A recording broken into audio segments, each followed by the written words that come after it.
sirski, we are back with another live reaction video with who? Your favorite dark-skinned friend with a beard. You heard him.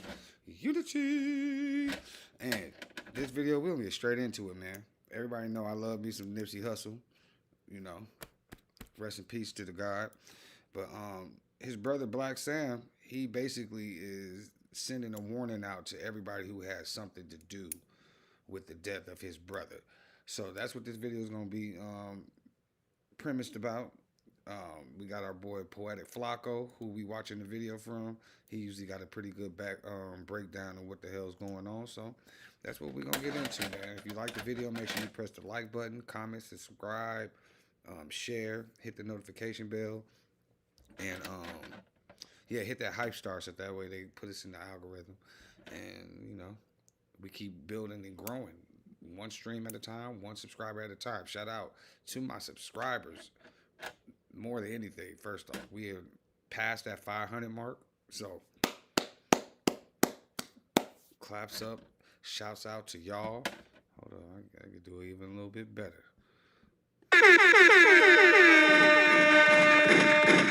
Yeah!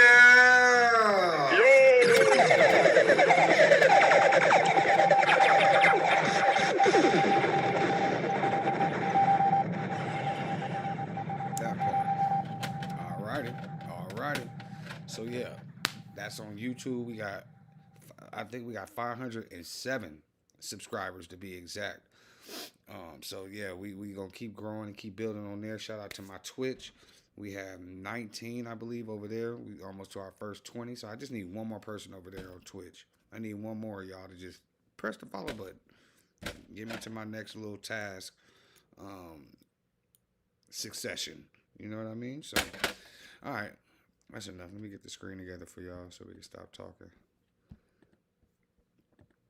I don't want to do a lot of talking anyway. My mouth is killing me, y'all. Put this Orgel. Ooh, that crap. It helped for 2.2 seconds. And then after that, I'm ready to cry and crawl up like a little baby. Man, put your W's in the chat. If you know what I'm talking about, that mouth pain, ooh, it ain't nothing like it, boy. That had you as a fetal position like a little girl. Anyways, let's get to it. I got so many freaking YouTube pages open. Let's see. Look at that, guys. We got 30,184. Look at that. Live count. 508 subscribers to be exact. Y'all killing it, bro. Y'all are killing it. And I appreciate each and every single one of y'all. All right, let's get it. All right, so like I said, this one coming from Poetic Flacco. Said, Black Sam sent Nipsey Hussle killer a strong warning in a new interview. Okay? So, we probably going to go find that interview after this is over, too. All right, let's get it. Black Sam just sent a very powerful message to Nipsey Hussle killer and put the streets of LA on notice. He did this during the interview with P. Nice, who I believe at this point is the best channel in LA for all streets activities, bro. This man is really giving us the content that we need. So he did an interview with Black Sam, and they talked about an array of things. But at some point in the conversation, P. Nice asked Black Sam, if you had it your way, would you want your brother, Nipsey Hussle killer, free or in jail? This is he put his all into this, and you know, the section should always be remembered for bro. But yeah, it's really hard, man. It's up until that, man, we have so many good memories in that parking lot. Yeah. You know, I mean, just feeling like undefeated, like feeling like we cannot be touched, like laughing and joking and like this us high fiving. Yeah. That's after some crazy shit, and then Hussle come in talking shit. What these niggas thought in this week. Yeah. Multiple wins. So even for me, man, it's hard for me to even understand. And I thought for sure nothing could happen, especially the bro, especially right there. So I still don't understand it, but that's the thing, man. In life, man, you gotta just understand this is not for, you know, a human understanding. You know what I mean? It's got to be some bigger thing, and that's what that taught me. And you don't know. You think you know, but you do not know. Right. First off, shout out to Black Sam, man. Me and my baby, we went down to Marathon Burger, and he was there the day that we went. We took a picture with him. My girl, she got to sit there and talk to him for a little politic, blah, blah, blah. But he was just a real cool, down-to-earth dude, man. And he loved his brother. So the marathon continues. Shout out to Black Sam and the whole movement, the whole family, you know what I mean? Fill out and submit your Form IRS 1040 Schedule C online, ensuring timely delivery and compliance with tax regulations. Use PDF. Shout out to the chat, too. Appreciate y'all tapping in. Make sure y'all press the like button. If you ain't subscribed, please subscribe. Let's get it. That's deep. Yep. Okay, we're going to talk. I'm going to ask you one more question about that situation. Without saying too much, just say yes, just in or out. Right. The nigga who did it to your brother, would you rather him went to jail or stayed on the streets? Now, the question on his face is pretty absurd, but it actually turns out to be a pretty great question because Black Sam refused to just answer it as a yes or no. Black Sam actually expounded on it and said a little more than I expected Black Sam to say, right? But Black Sam made it perfectly clear. He's a businessman, he's a father, but he's still on that when it comes to Nipsey Hussle. And he's ready to go to jail right now for life. I think you know that, bro. You know that answer, man. Yeah. You know, definitely, you know, you asked it, so it's like I have to answer that question because I All you hope, got to do is say streets. That's it. you know, You ain't got to go into detail. I'm going to go into detail just because I would hope people know the answer to that. Yeah. Like like me, I'm 1,000% wish the man was still out here. Right. Because the niggas have been X'd out. Yeah. But You heard him. whether nigga go solo. Right. Whether nigga go solo. Percent wish the man was still out here. Right. Because the niggas have been X'd out. Yeah. But whether nigga go solo. No mercy. Right. Broad day and go sit down and do all day.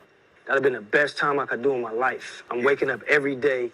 People ask me, would you have changed the decision? No. 1,000%. Right. So The answer itself shocked me. Now, a lot of y'all may be like, Flacco, like, why are you shocked? Duh, this is Black. Of course he's willing to go to life about his brother. But the answer shocked me because, one, I always expected Black Sam of being a non-affiliate. And, you know, non-affiliate, you know, can still be tough. But for the most part, when you're a non-affiliate, you know, like the other stuff that comes with gangbanging, such as being willing to go to jail on a drop of a dime, you know, like having a proclivity towards violence, He was going those to jail things don't before exist with Nip was gone. non-affiliates, right? You know, Black Sam is a multi-millionaire. He's a business owner. I feel like at this point in his life, he would probably be able to say, you know what? That coward did what he did. He's in jail right now. He's rotting away. He deserves to be there. It's whatever. I got to deal with this. I'm holding it down for the family. I ain't gonna lie, man. It don't matter how much time passed. If the people come to justice, blah blah blah. Anybody shoot my brother, anybody kill my brother, I'm on that time, bro. You feel me? It's one thing to die from natural causes. It's another thing for somebody to take that person's life. You know what I'm saying? So I completely understand how Black Sam feel, because I'm on that time, especially by my brothers. You know what I'm saying? You know, my purpose is bigger. I wasn't expecting that.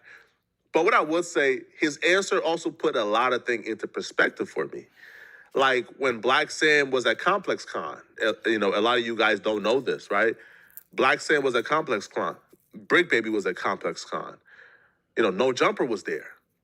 Black Sam did an interview with No Jumper and Remo. After the interview, I think Brick Baby was walking up to the same spot that Black Sam was at. He seen Black Sam. Brick Baby walked up, tried to shake Black Sam's hand. Black Sam took off on Brick Baby. Bop! Oh man. A squabble ensued. Now, the reason why Black Sam answer put that incident into perspective, Because when it first happened, I was confused. Why did Black Sam swing on Brick Baby after Brick Baby extended his hand? Well, Brick Baby, Lil Homie, is Eric Holder. Eric Holder is who killed Nipsey Hussle. Ah. Black Sam is currently in the mood right now with everybody is the op. Everybody is the enemy. Anybody who ain't all the way willing to say F dude, that's the enemy. Brick was put in a tough spot. That's Brick Lil Homie. Nipsey Hussle was Brick's homie, like his boy. Little Shitty. So Brick right now is stuck in the middle. He can't say F his Lil Homie, but he's still grieving Nipsey. And because Brick was unwilling to say F his Lil Homie, Black Sam is saying, bro, anybody who not 100% will hustle, yo, you getting bombed on. I wish the man was out. I wish he was not in jail. And that saved his life. Yeah. 1,000%, man. And, you know. It's crazy to think that him going to jail is what saved his life. But you know how many people are in jail that want to get at him for Nip too? You know what I'm saying? It's like either way it go, he gotta watch it. He gotta look over his shoulder for the rest of his life, whether he was gonna be incarcerated or whether he was gonna be on the streets. Now, if he was still on the streets, he would have been gone. I mean, it was alleged that basically his whole family had got taken out. Eric Holder, like after the whole thing happened with Nip, they went on a rampage, and it's a lot of people that disappeared that were connected to Eric Holder after that. You know what I mean? So niggas stand on business, and people can't say that nobody spent the block about Nip. Niggas definitely spent the block about Nip. Dude just got lucky that he got locked up, cause he would have been gone too. Anyways, again, I honestly feel like it's hundreds and hundreds of people that love Hussle from the area, from our unit. Yeah, they not going for it. It would, and one thing I always say, man, I feel like this, what was going through this guy's head? Did you feel like he was about to be? Did you feel how, you know? And then you turn yourself into a nutty house when you figure it out. Oh, nah, bro, you better not. It's an APB out. Yeah. And everybody is not coming in until we figure it out. Right. So, you know, that was the energy, man. Definitely wish, you know, the police and don't none of that. And obviously different people from different situations do, like mothers and sisters and aunts from all type of, and I'm not going against how they feel. That's just how I feel and how we feel. Like, definitely jail is not what we wanted for that situation. If you read in between the lines, he essentially confirmed the rumors. So when Nipsey Hussle passed away that day, once it was put out that Eric Holder is who did this, you know, people were spinning for Nipsey Hussle. Like, they were spinning. They were looking for Eric Holder everywhere in the city. Bro was hiding out. They couldn't find Eric Holder, so they went ahead and put in work on Eric Holder's family. That was the rumor at the time. Now we know those rumors are pretty much confirmed. I think that if Big U was in on it for sure, I think I don't know. Because, bro, you remember after that happened, they went and shot up this family house. They wiped out his whole family. Baby, mama, granny. The man is dead. What? Oh, nah. Let me. They went let's, ham. hold on. Let's. Hey, listen, man. Because this is. Now, listen, man. I'm a civilian. I know I'm not street, bro. But I'm going to just. Because that right there is unsolved crimes, man. I'm. Bro, whenever a random number calls, it messes everything up. Yeah.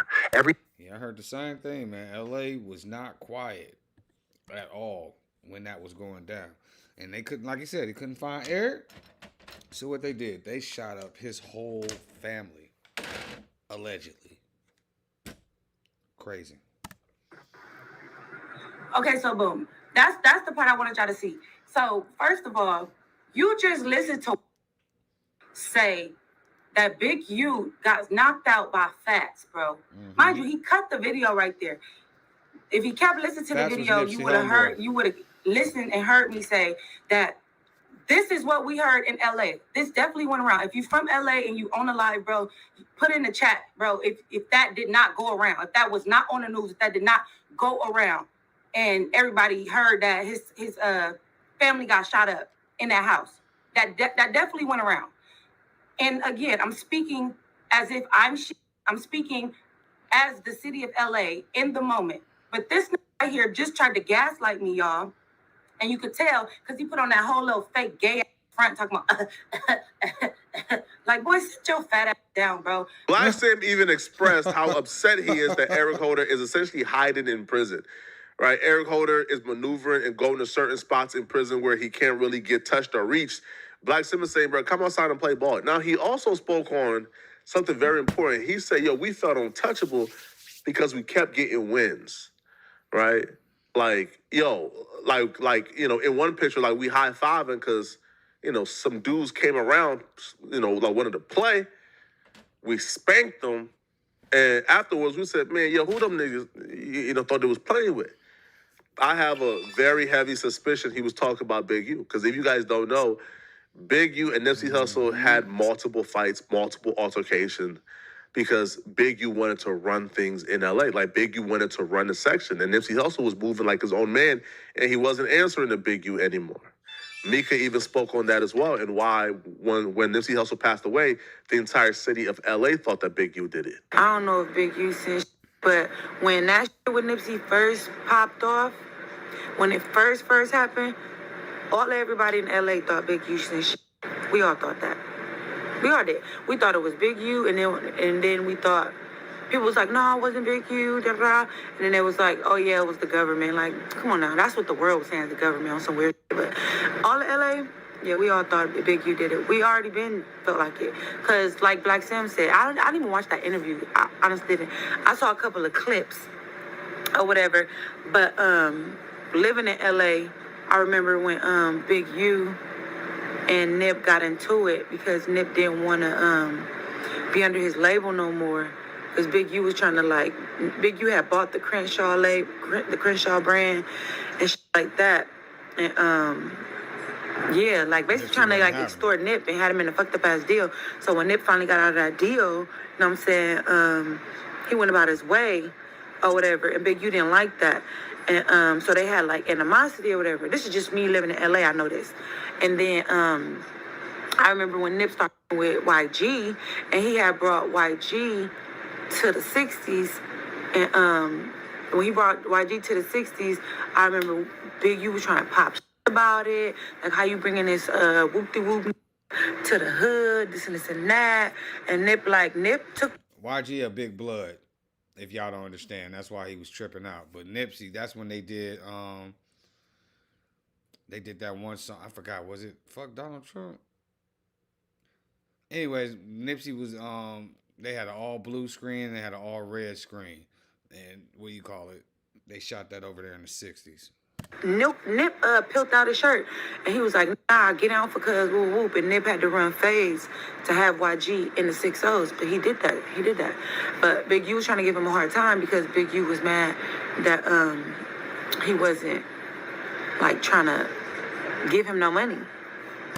You know, man, rest in peace, Nip, man. Sorry I keep stopping it, bro. But you feel me? Like, I even got a tat with the marathon continues, like the little airplane on my bicep. You know what I'm saying? Because Nip was just like that dude. You know what I'm saying? But the fact that he would sit there and still fade his own people just to protect YG. You know what I'm saying? Because he was like, listen, I ain't gonna let nothing happen on my watch over here in our hood. He was willing to stand in the paint. You know what I'm saying? Guns down, fists up. Nip was all about that. Crazy, man. Why little shit he shoot him, man? You know, he didn't want to be under that deal no more. So that's what that was. So I remember that. So then when Nip died, because I remember Nip didn't want nothing to do with Big U. So when he got killed or whatever, all of LA was like, Big U did that. Big U did that. Because who would have known? Like, who would have known? Like, people, you had to be a part of the 6-0s. You had to be in his circle to know. Everybody knew, like, Nip, if you saw that Maybach on Slauson, that Nip was there. Everybody knew that. We always knew that. And allegedly, this is why it's so scandalous to be a rolling 60s Crip. You know what I'm saying? They said you ain't really a rolling 60s Crip until you kill another rolling 60s Crip.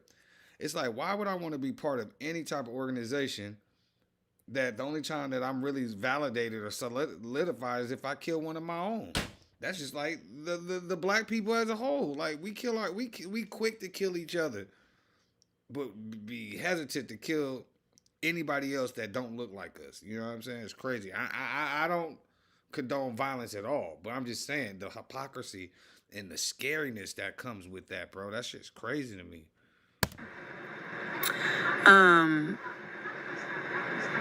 Frontlining that, dying over that is crazy. Yeah. But yeah, so everybody knew that when his Maybach is on Crenshaw, that Nip is there or whatever. But like Black Sam said, I seen that clip when he was like, usually be having burners and stuff. That's what, when you live in LA, we all know that it's like, it's always burners, and it's like in a spot. That was the spot. So it's always burners up in there, some protection, and it's Nipsey, bro. So you would be stupid. All in LA kept saying, like, bro, why nobody had no burners? Why nobody was shooting back? Why nobody was doing nothing? Like, nobody shot back. Nobody did nothing. And that is crazy to have no burners, right? So when we looked at that, all of LA was just like, nah, that was an inside job. Because there's no way in hell. Well, hey, man, let's just pray that it was not an inside job, because it looks like Black Sam ain't playing with nobody. If anybody is involved, if anybody helps set this up, Black Sam is going to get them, okay? So y'all let me know in the comment section, what do you guys think, man? Follow P. Nice channel, all right? Hold on, let's go see. I'm about to go see if we can find that interview real quick. Shout out to the chat. Appreciate y'all coming in, man. Like I said, we are at 508 subscribers now. We are basically, we monetize here on YouTube now, man. All because of y'all. I appreciate y'all so much. Let's see, Black Sam interview. Let's see. Yep, this just happened 7 hours ago. Let's see. Yeah, we're going to just watch it straight from creative players. We ain't going to watch the whole thing, but it says, Black Sam breaks his silence, Nipsey's new album, documentary, and the Marathon Empire, all facts, all right? So let's get to it. Did you lose a lot of money sports betting on DraftKings or FanDuel? God telling you, like, man, just listen to the signs and I got you. And Right. that was the launch pad. That's at the for the Marathon clothing and for everything we were doing right there on that corner. So to the young dudes, man, just stay focused, stay aggressive, stay moving with integrity, and watch the signs and put your best foot forward. Right. And you're gonna always win. It's documented in everybody's life. You know, the righteous win at all times. I'm a real nigga, I don't fear jail. I only fear God, I don't fear hell. And when they took film, man, a tear fell. I'ma keep this shit 100, cause this shit real. For real. I don't know why. Trouble always seems to follow me. It ain't my fault, it ain't my fault. Try to do right, get about these streets, but I'm still here. Shout out P. Nice, man, for the interview. Not a lot of people got access to Black Sam like that. You feel me? And he over here, he got him in an exclusive interview, probably over there at the Marathon Burger off of Melrose or whatever. That's where me and my baby went. Good vibes, good vibes. Shout out the Hussles, nigga.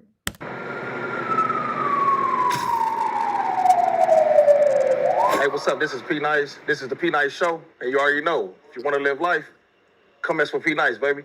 Today, I got a very, very special guest in the building, man. Very, very special guest. The co-founder of the Marathon brand, Marathon Burger, owner, just an all-around hustler, you know what I mean? From the streets to big business, you know what I mean? I got Appreciate Black you. Sam in the building. How you doing, baby? Good. Appreciate you having me. Man, I appreciate you coming on, man, for real. Off the top. How your day going so far? Good. Good. Yes, sir. Good, man. There's a lot of stuff going on right here, man. Yeah, man. What we doing right now? Getting ready for this grand opening. You know, it look kind of crazy in here, but just full court blitz, trying to figure out, make sure everything working. We got some food in. We're gonna start cooking, getting ready for the first. Okay. Grand opening. Yeah. For those that don't know, right now we at Marathon Burger in Long Beach, California. Okay, right now. Long Beach We'll got go one get to that in coming. a Hell second. yeah. So, a lot of people glorify where y'all come from. What did survival really look like growing up in Crenshaw? And I'm not talking about the romanticized version. I'm talking about on them days and them nights where stuff could have really went left. Right. I think our area is a lot like a lot of other areas. You know, you're dealing with so many different things. You're dealing with, especially being young, trying to get to some money. Yeah. Looking up to role models who you see getting to some money, especially moms didn't really have a lot. So at least for me and my brother and a lot of people in the area, we wanted to make sure that we wasn't victims. Yeah. And we trying to figure out a way to get, elevated. And also, when there's lack of opportunity, a lot of that time it's going to be crime in what you see. So with that being said, without even knowing it, people could come from them type of situations, you just automatically are put in the crosshairs. Hold on. Shout out at Rachel Luton, 4262. Rest in peace, Nipsey, for sure, man. Appreciate you tapping in. This go out to you. You already know. Anytime somebody tap into the chat, I gotta say what's cracking.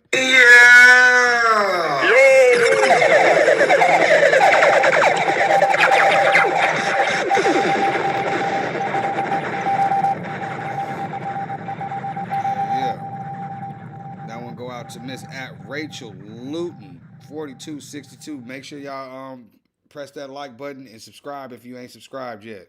Yeah. So dealing with police, dealing with illegal shit, trying to not go to jail, and then in the area also dealing with envy and everything that comes with that. But I think it's just regular shit, man, that you have to go through, and that as long as you put your best foot forward, it builds your character, and it really molds who you are and molds how you handle yourself, how you treat others, and just valuing in those situations, really moving from the heart. You know what I mean? And what you feel is your moral compass, and that's how my brother operated. That's how I operated. That's how a lot of the people within the area that we gravitated to or that became kind of our crew operated. And you got different crews within our area who operate differently. Of course. You know what I mean? But I think we were blessed to see kind of both aspects and kind of pick like, all right, I don't like how that story ends, or I don't like. Hell yeah, Rachel. You always got to seek the truth for yourself. You can't just believe what the hell you hear from somebody else. You know what I'm saying? W's to you too, Miss Onya Bosovia. Love you, baby. Hold on, I gotta give you yours too. Once again, I appreciate each and every one of y'all tapping in. Anytime y'all come through, I gotta give you a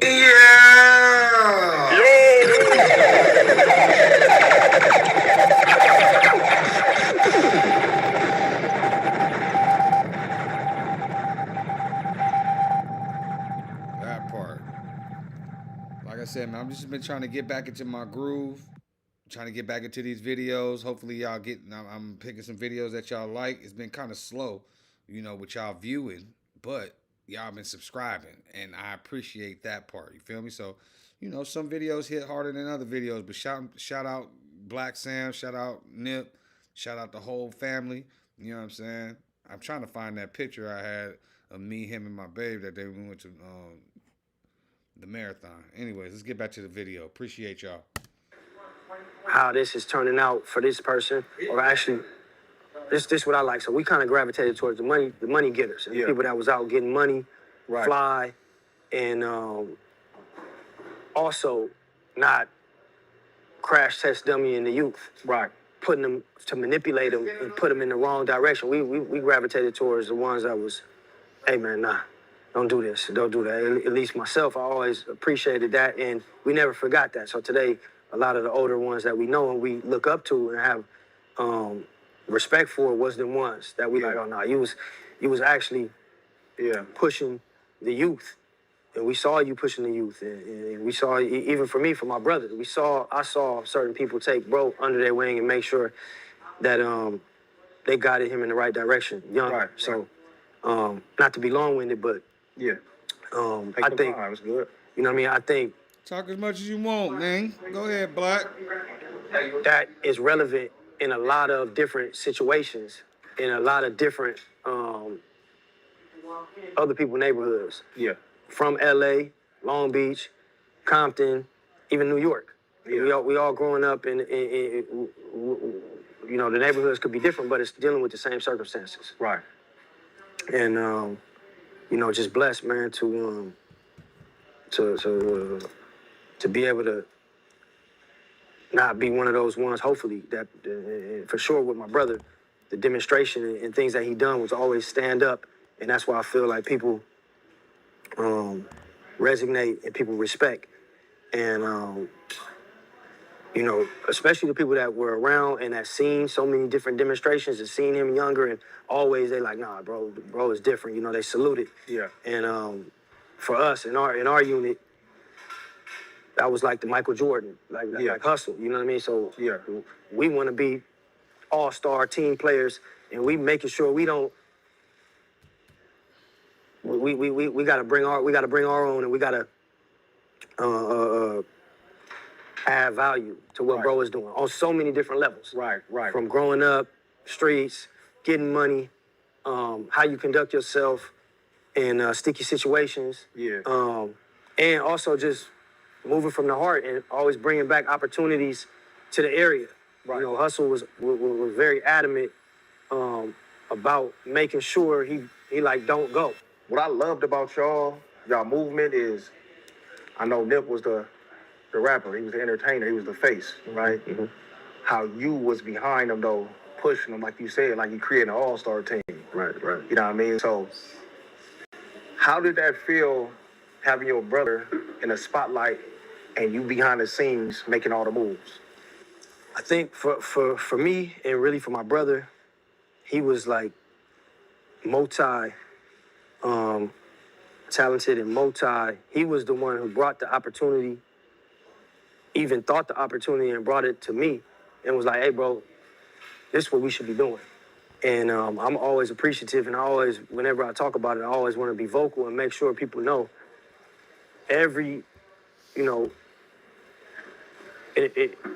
what was out there, everybody knew what was out there. But Hussle would bring something new to the table. And Hussle would say, hey, listen, we about to do this music.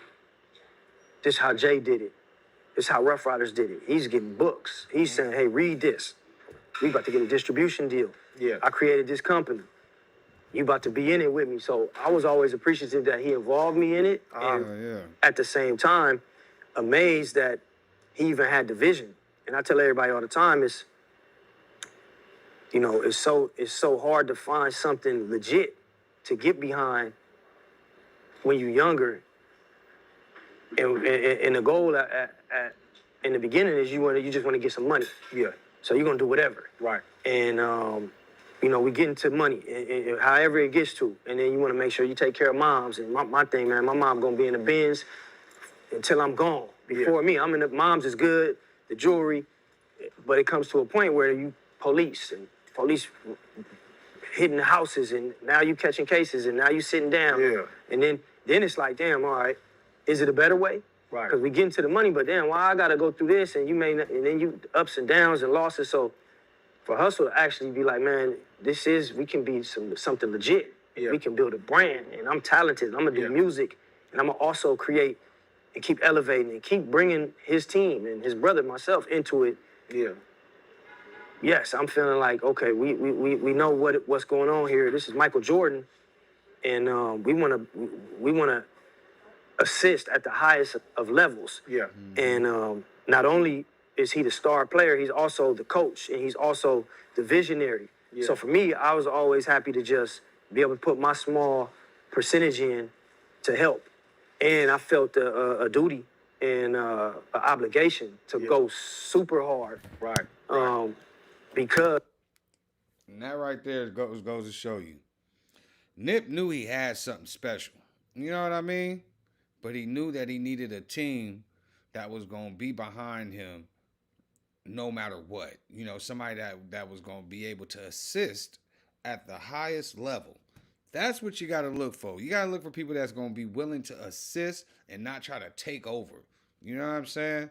That's why a lot of people, like, they try to do things on their own all the time because it's like, well, at least I know where the money's going. At least I know where the vision's going. At least I know if this gets screwed up, it falls on me. You know what I'm saying? But sometimes you got to be able to trust people a little bit so that you can be able to get to that next level. Because sometimes it's stuff that you can't get done. And you might have somebody on that team that got the right mindset and just might be able to just push through to that next level that you couldn't get to. You know what I mean? So that, man, rest in peace, Nip, man. you know, everything that he's put down and also always involving me. And this is my brother. Right. You know what I mean? And to take a step back, man, I'm just honored and amazed and just proud every time I see him move and bring certain things to the table.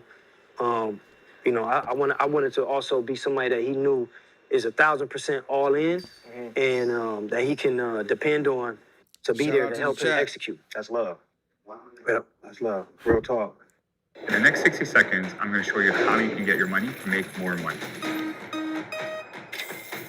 So, before the fame, Make sure y'all before press the the like money, button. before anything, you mentioned earlier in your answer how to escape or watch out for sneaky situations. Mm-hmm. So before the fame, before the money, what was one of the coldest situations that you're able to talk about, right, that you and Nip could have lost your life? Yeah, I think, you know, honestly, a lot of different times.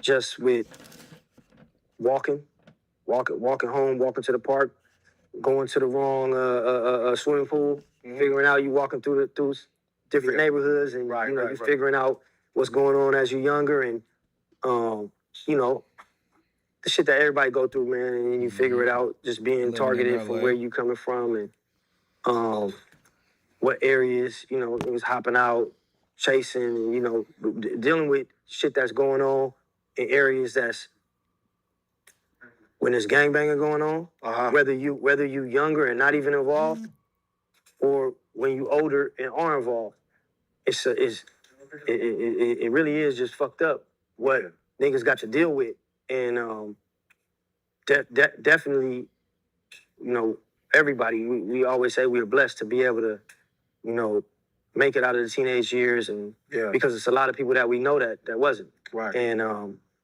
from that type of things to also trying to get money and attempted robberies and all type of shit that, you know, we were blessed to be able to get out of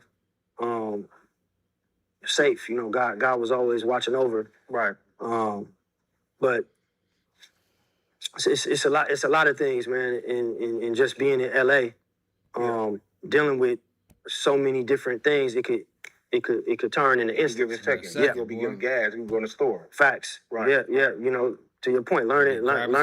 Hold on. We can't go to this gas station no more. You know, you can't pull up at the Common sense. Yes. Use the common sense. For sure. Yep. So the marathon became global motivation. Come on. Did that come from pain, struggle, street pressure? Like, what was your mindset? Yeah, I think, man, once again, hustle, man. I say this in a lot of interviews. I remember when his mixtapes were Bullets Ain't Got No Names. And I was fresh out of prison in 2009, and it was the hottest thing in the streets. Yeah. And I was just amazed. Once again, you know, since he was little, he always would amaze me and do different things. And I'm like, bro, we killing it right now. And he's like, yeah, but my next mixtape, I'm gonna change it. It's gonna be called The Marathon. Mm-hmm. So I'm like, what? The Marathon? I'm like, and I've said this multiple times in interviews, but it's the truth. So I continue to keep saying this. I said, Marathon, what is this? Nah, bro, we going Bullets Ain't Got No Names till volume 10. Yeah. You killing it. You the hottest on the street. What are you doing? He like, nah, bro. You don't understand. My shit gotta inspire. You know, I don't like the energy. We getting in fights. We jumping off the stage, hitting niggas in the head with bottles. Everybody coming to the shows trying to test us. Shootouts in the parking lot. Right. And I'm like, what? He's like, yeah. I'm like, all right, well, you know, you the blueprint. You already know I'm all in. Let's bring the bad energy. Yeah, that's what he's saying. It's bring the bad energy. But honestly, I'm like, man, we winning. When you winning, we don't switch up. And he's like, nah, bro. I'm like, all right, I got to follow your lead.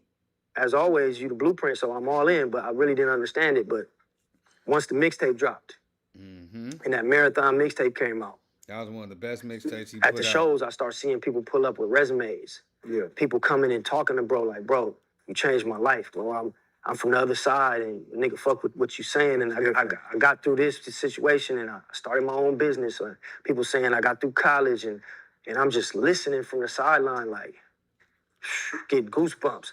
Yeah. Like, this is crazy. This is what bro had the vision, and also had the heart to say, yeah, I'm winning over here, but I'm still gonna switch it up.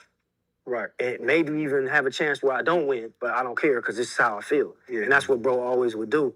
And that was the movement, and that was the start of the marathon concept. And from there, even telling us like, man, this is a lifestyle brand.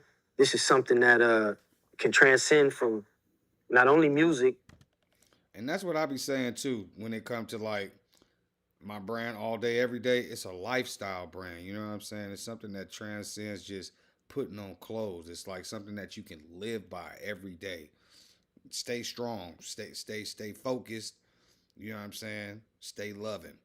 ADED all day, every day. It's a marathon. Like that's why I love Nip so much, man. Shoot. It's a mantra. Life is a marathon. Right. And you know, it to your point, it went everywhere. And when people hear about it today, from all walks of life, I think the marathon is just something to tell people, hey, listen, whatever you're doing, whether it's college, whether you're trying to get money in the streets, whether you're an athlete, your life is a marathon. It's hard work. It's not going to happen fast. It's going to be long term, little by little, brick by brick. But eventually you'll get the results. Right. Right. Yep. So how did you stay loyal to the soil without getting consumed by it? I think growing up and my mom growing up in that area, my grandma, grandfather growing up in that area, my uncle, you know, me and my brother learned how to ride bikes on Fifth Avenue.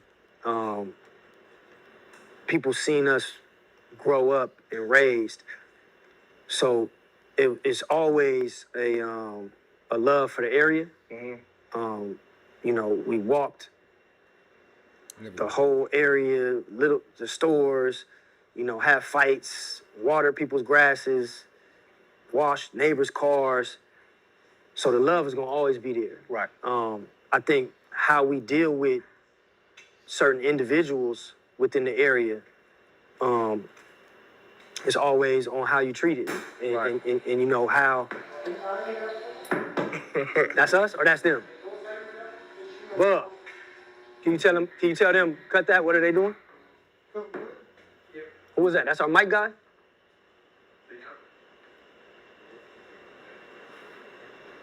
Interview. We doing an interview, bro. Thank God for editing, huh? We should just keep that motherfucker up in there. Right. On everything, just keep it up in there and share. Yeah, just dealing with people accordingly. Yeah. You know what I mean? How I look at it, and how I always approach it, and how my brother always approach it is, the soil is the soil. It's not one person that's the soil. Yeah. The land is the land. That's the area. It's a fact. And I give respect where respect is given, and my loyalty is, as far as with people, is earned, and once it's earned, it's there, and also, I don't have to wish you harm not to deal with you. You know exactly. what I mean? Facts. You know what I mean? I can respect and honor that you're from this area, but I don't like your get down, so just give me my distance. Yeah. And it's facts. love. And as a unit, If you need us, we here. You know what I mean? Right. But at the same time, we not gonna be prey. You know what I mean? We not playing none of these games. Yeah. And I think at the end of the day, you know, that's why people respect people in general. Right. Like I tell everybody, man, it's been so many different things that's happened. Hood politics, this and that, and people come and I'm like, hey, bro, check it out. Hey, would you like your very own Shopify store? We're literally, and completely free, by the way. We are live streaming right now. If you click the link that you see below this. Make sure y'all press the like button, man. You gonna go for it? Shout out P Nice, creative players. Let me make sure that I subscribed and I liked. You know, we ain't gonna just watch people's stuff, use their content, and then not, you know, support. You feel me? Teamwork make the dream work. Let's get it. Because if you went for it, you're not the nigga I thought you was. Exactly. And then that's in the discussion. Right. It's always like, salute. So when you say, you know, you talking to people from you keeping, you know what I'm saying, you mess with people from a distance, right? You know a lot of people don't like that. Right. So did it create a lot of tension outside of that? Probably. But you don't know. the tension was already gonna be there. Right. You know what I mean? Because for me, and I would think it's the same for a lot of different people, but you can judge people. You can judge people's characters. Mm-hmm. And once you get the signs, you know, regardless of how they feel, you gotta play them at arm's distance. Right. Especially once you've dealt with them and it didn't go the correct way. Right. Now it's like, hey, listen, we're gonna mandatory keep the distance, because it's not gonna go right. Yeah. It's not gonna go right. So it's the best for everybody. And that's not speaking on one person, that's just speaking on Whoever in general. with the You know, program. all people in general. Mm-hmm. And it's what I tell my team, and it's very important that you respect your space and respect your energy, and demand the respect anytime people are in your space. 100%. You know what I mean? If not, it's all right. You go do that over there. But when you over here, especially when people are coming towards you, Yeah. you know, us as a unit and my team, within the neighborhood, we're not going and popping up at anybody, because it's different cliques within the hood, and we're not popping up at anybody's location or what you doing or event, coming trying to run things. You know, Right. that would be very disrespectful. Very. And we would be Remiss. You'd be out of pocket for it. we'd be out of pocket, and we would expect to get what we came for. Right. You gonna have some And drawback with anytime that. people come to what we're doing with that wrong energy, it's a no talking policy. They better be ready for the consequences. Yeah, at all times, and if not, then we're not who we say we are. who we say we are. Facts. But Tell them, Black. I think that goes for everybody. Anybody from anywhere, even I could be a fly on the wall and just watching, and how I see people, how they deal with people, how they demand their respect, also how they give respect is how I judge their character. Right. Facts. Right. Yep. What would you, from an outsider looking in, what would people, what do? It's one thing you gonna hear in that Cali accent, but we gonna use that R hard, cuz. He said, as an outsider. People misunderstand about the Crenshaw district today? Man, I don't know. I think it's so many the legacy and the reputation and just the thought from out of town.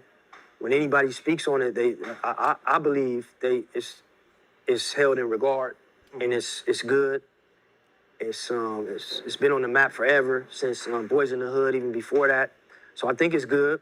I think one thing that I would want to say, man, is everywhere is kind of the same. Everywhere has good and bad, has ups and downs, has struggle, and I think people understand that the Crenshaw district is a real place, rooted in all of those things. Art, culture, history, family, struggle, and I hope it's no misconstrued, notions about it. But the best thing for me is just demonstration, man. Just educate yourself and look at, I would say, focus on the good and focus on the positive things that have come from the area. And just in general, it's positive and it's solid individuals and as people in every neighborhood across the globe, even out of the country. You always gonna have those stand-up people that do big and powerful things. Yeah. Did success create any type of envy or distance from people that you would have never expected to come from? Yeah, definitely. Always. Definitely. Always. Success and perceived success is something that we saw, pull. Before he even get into this, I can tell you now, one of the biggest pet peeves I have is like, people see how hard I've worked on this brand, right? And they see the store up and they just like, oh, okay, he must be doing really good. Da da da da da da. What they don't understand is how much money and time has been put into this thing. And they just automatically think that they just got shit like gear to just give out and just give away. And I was like, bro, I don't even have it myself. It come with the territory. There's a perceived notion that people just think that you, like, especially when they think that you doing good, they don't feel like they need to support. You know what I'm saying? But those are the people that are the most dangerous to have in your circle, is because they will sabotage you when you least expect it. Back to it. People apart, people trying to control certain things and not fully being educated on really how, at least for my brother, felt things should go. Created distance and created envy. Prepare your form NIH month at a glance blank calendar online to ensure accurate tax filing. Press that like button. Subscribe if you ain't subscribed yet. It's one thing I always knew is communication is key, and perspective is key also. Sometimes you don't know everything. Sometimes you may think it's one way and it's not. So one thing I always try to be vocal about is when it comes to money and when it comes to success and when it comes to, taking things to the next level and doing big things, is always open the books and make sure the team know, like, hey, man, we going broke on this. Yeah. We taking every dollar. It may look like something we putting a movie on, but we going broke on the dope. Right. This shit, we made 20 bands. We spent 25. Yeah. We took a 5,000 loss to sell this thing out. We spent this on radio. We did this on this. So the guys are performing for free. Yeah. But we building the brand. Right. I always felt it was very important. Yeah, and for them to know that, it's not like, oh, sold out, we made 100,000. No, that's what we made. You're gonna lose before you win. 5 in a. You gonna lose before you win. Part of it. If you can't like enjoy what the hell it is that you're doing without making a single dollar on it in the first 5 years, you might as well not do that business. That's what I've been told. They say you just gotta love it and continue to grow and continue to build, continue to create, stay consistent. And that's what they did. You know what I'm saying? Even though they had a little push from the hood or whatever, but once people get behind you, they behind you. Everybody get on the same team and like, all right, we pushing. And then when the big checks do come, we bust them down the correct way, because everybody has been a part of the journey and of the struggle. And that's really from Hussle, following Hussle's lead and how he maneuvered and how he did things. And also when big opportunities come, always reaching back and making sure that his opportunities trickle down to the rest of the guys and to the family and to his brother, which is me. Yeah. So I think that's the best way that you can deal with it. And to the people who see it, and understand it and still don't get it, that's when you got to start Xing people out. Right. And just give them distance, because some people can't even help it, man.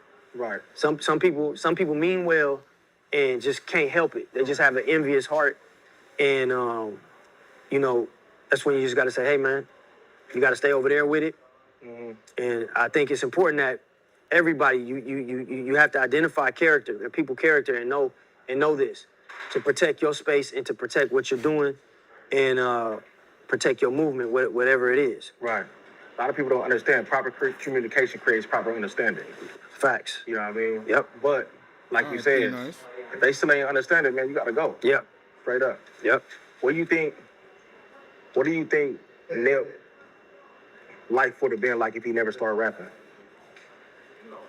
Man, that's a hard question, man. You know, ever since I can remember, my brother just loved music, and he would make beats on the table, and you know, we would get some money from my grandfather, and he would just go spend it immediately. Go buy a book or go buy a CD. And I'm like, bro, let's read the book in the store and save the money. He's just like, nah, he's saving them. He putting the posters on the wall, and I used to just be like, man, what are you doing? Yeah. But he was so passionate about music, and then he started writing music young, and he was just dope and talented, man. So honestly, I don't know what bro would be doing if it wasn't music. He would probably, you know, be a famous actor or, you know, be a famous businessman, because he was since he was in elementary, he was certified gifted. He was very smart and talented. So to me, for him, the sky was the limit, man. Yeah. I just know whatever he put his mind on, he was gonna be successful. Yeah. I love the fact that you put a lot of emphasis on your brother, man. Yeah. You know what I mean? You being an older brother, did you ever give him any type of pushback though? Like, man, I'm your older brother. This is how we doing it. Yeah. Yeah, he just 1000%. said when bullets ain't had no name on it. I think the early teenage mixtape. years was when I was like more on my, you know, I am the older brother. I'm taller than him. He's shorter than me. Yeah, You know, we over there struggling around, and I'm trying to guide him and do whatever I can do as an older brother. Once we got, you know, 15, 16, 17, he passed me up too. So now I'm looking at him like, man, what's going on? It was like we twins at this He point. feel like he could whoop you now. Yeah, you know what I mean? And he ain't hearing what I'm telling him. It don't matter how old you get, little bro. You can't put these hands on. You can't put them hands on me, boy. Yeah, this is gonna have to do. That's why I'd rather just hug you and love you. I love my brother. I don't like no physical altercations when it comes to family. You know what I'm saying? But they know. Don't poke the bear, cuz. Don't poke the bear. Like, man, you're not my this. So I'm like, yeah. And we are going through the same thing at this point. You know, whatever I thought I knew that he didn't know, that's out the window. And he's dealing with things that I'm not dealing with. And, you know, so I had to learn the chat, how man. to Appreciate give, y'all tapping in. take a step back. Press that like button. And be more of a supportive older brother, and also still sharpen steel and listen. And I don't know everything, and I think that was how the roles changed. Right. And then just dealing with everything that we dealing with, just, you know, it just became we got each other's backs. Right. And, you know, we have the common mission and the common goal to, you know, get ourselves up out of this shit. Yeah. And you know, he was gun ho. He was like a Brady or a MJ. Like, he was like, man, we about to do this. Right. And so he was the supercharge to me. So it's like, yeah, let's go. And so I always wanted to hopefully be the supercharge to him and just, you know, ping pong off of each other's energy. And that was the dynamic. Yeah. Crenshaw and Slauson is about to be Nipsey Hussle Square. Yeah. Man. It's big, man. It's big. Man, we used to walk from my mom's house on 60th Street, walk to Crenshaw and Slauson in the rain sometimes to catch the bus at that gas station to Markham Middle School in Watts. And then we used to walk back home and, you know, had to make it home without getting our shoes jacked. Yeah. You know what I mean? And going to Hungry Heroes, you know, starving, hoping that we find some money on the ground so we could buy order of fries. Yeah. And then we end up hustling in, you know, Crenshaw and Slauson was the epicenter of that. And running from police and going to jail and getting in fights and opening the shop.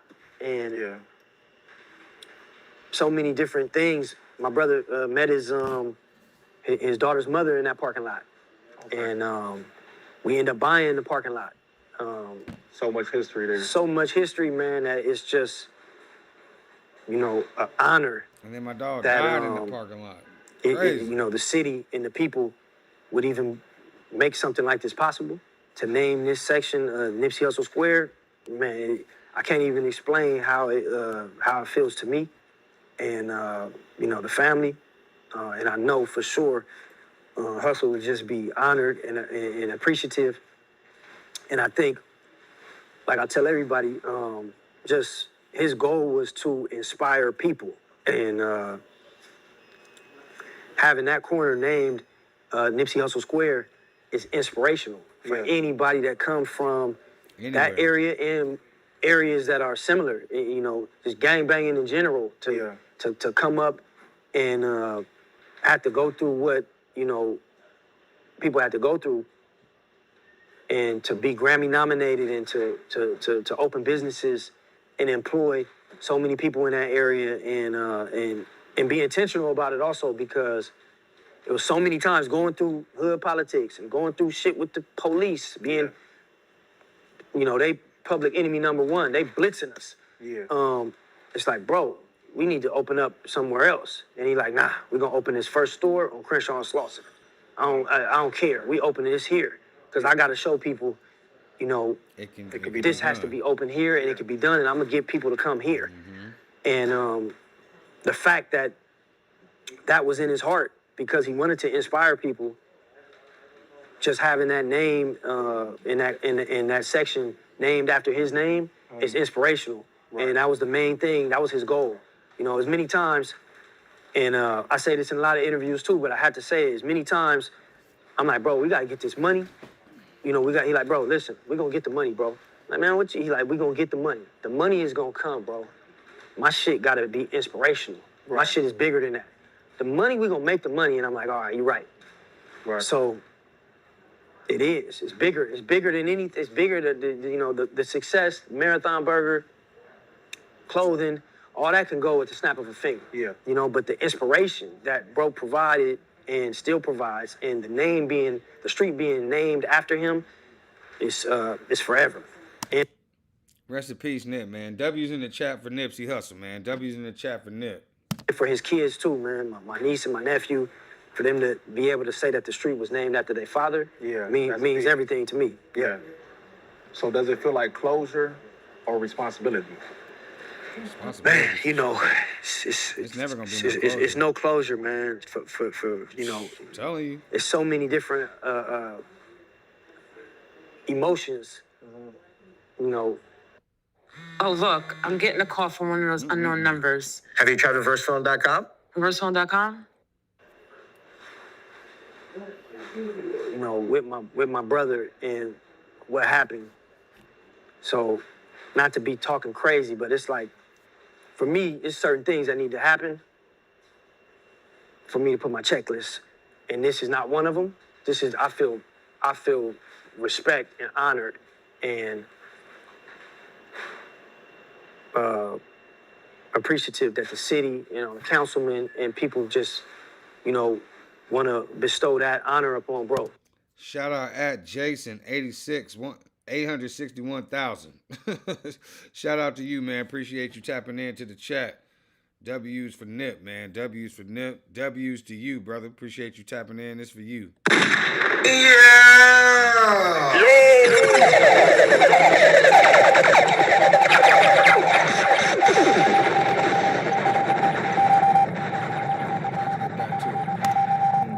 But you know, it's a lot. It's still a lot that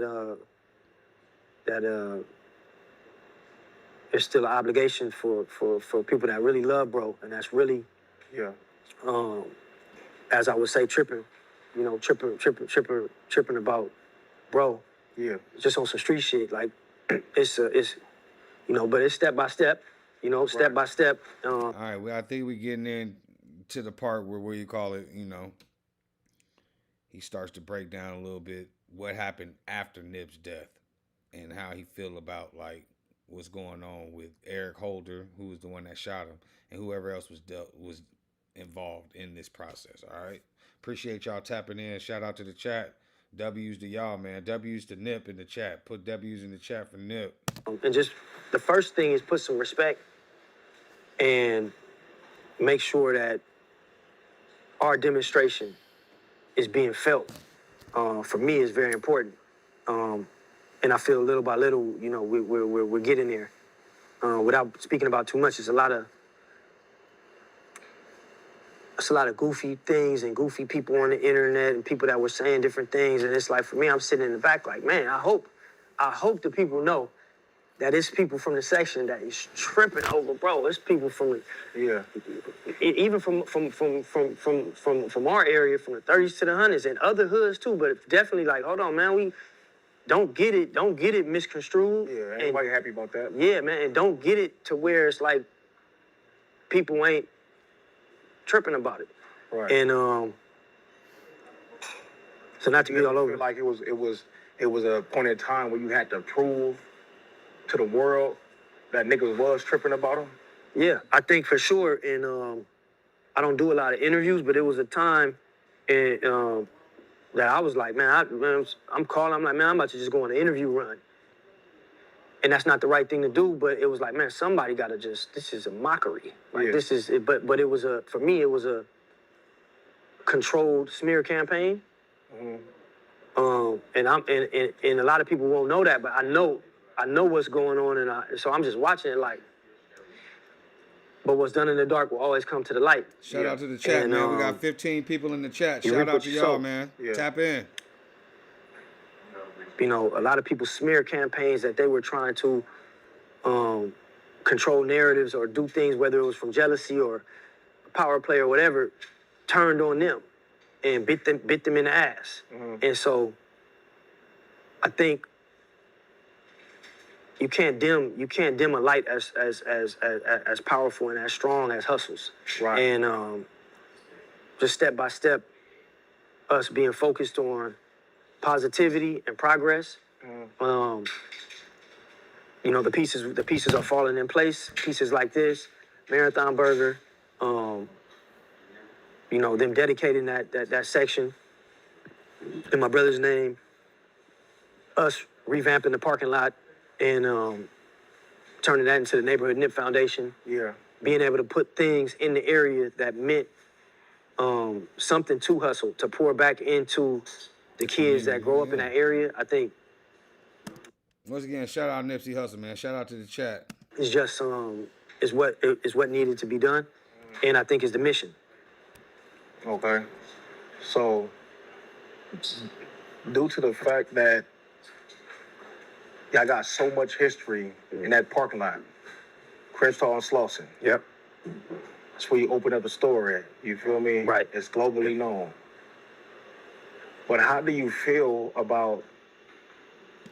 Shout out at King Kong Strong 1, man. Appreciate you for the W in the chat, man. W's in the chat for Nipsey, man. Appreciate y'all tapping in. Make sure y'all press that like button. Let's get it. all that history there, and it's the same spot where your brother met his demise, man. Yeah, it's hard, man. It's hard for me to, go there. A lot of people ask, are you going to bring the store back? And absolutely cannot open a clothing store at that location. But I think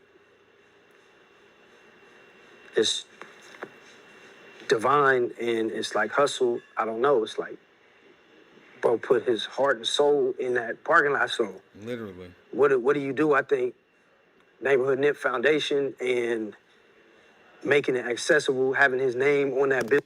Oh, snap, man. My dog said he watching from Sweden, East African like Nipsey's father. Okay. Shout out to King Kong Strong 1. Hold up, I got to give you your proper shout out, man. Appreciate you tapping in all the way from Sweden. You feels me? Yeah! I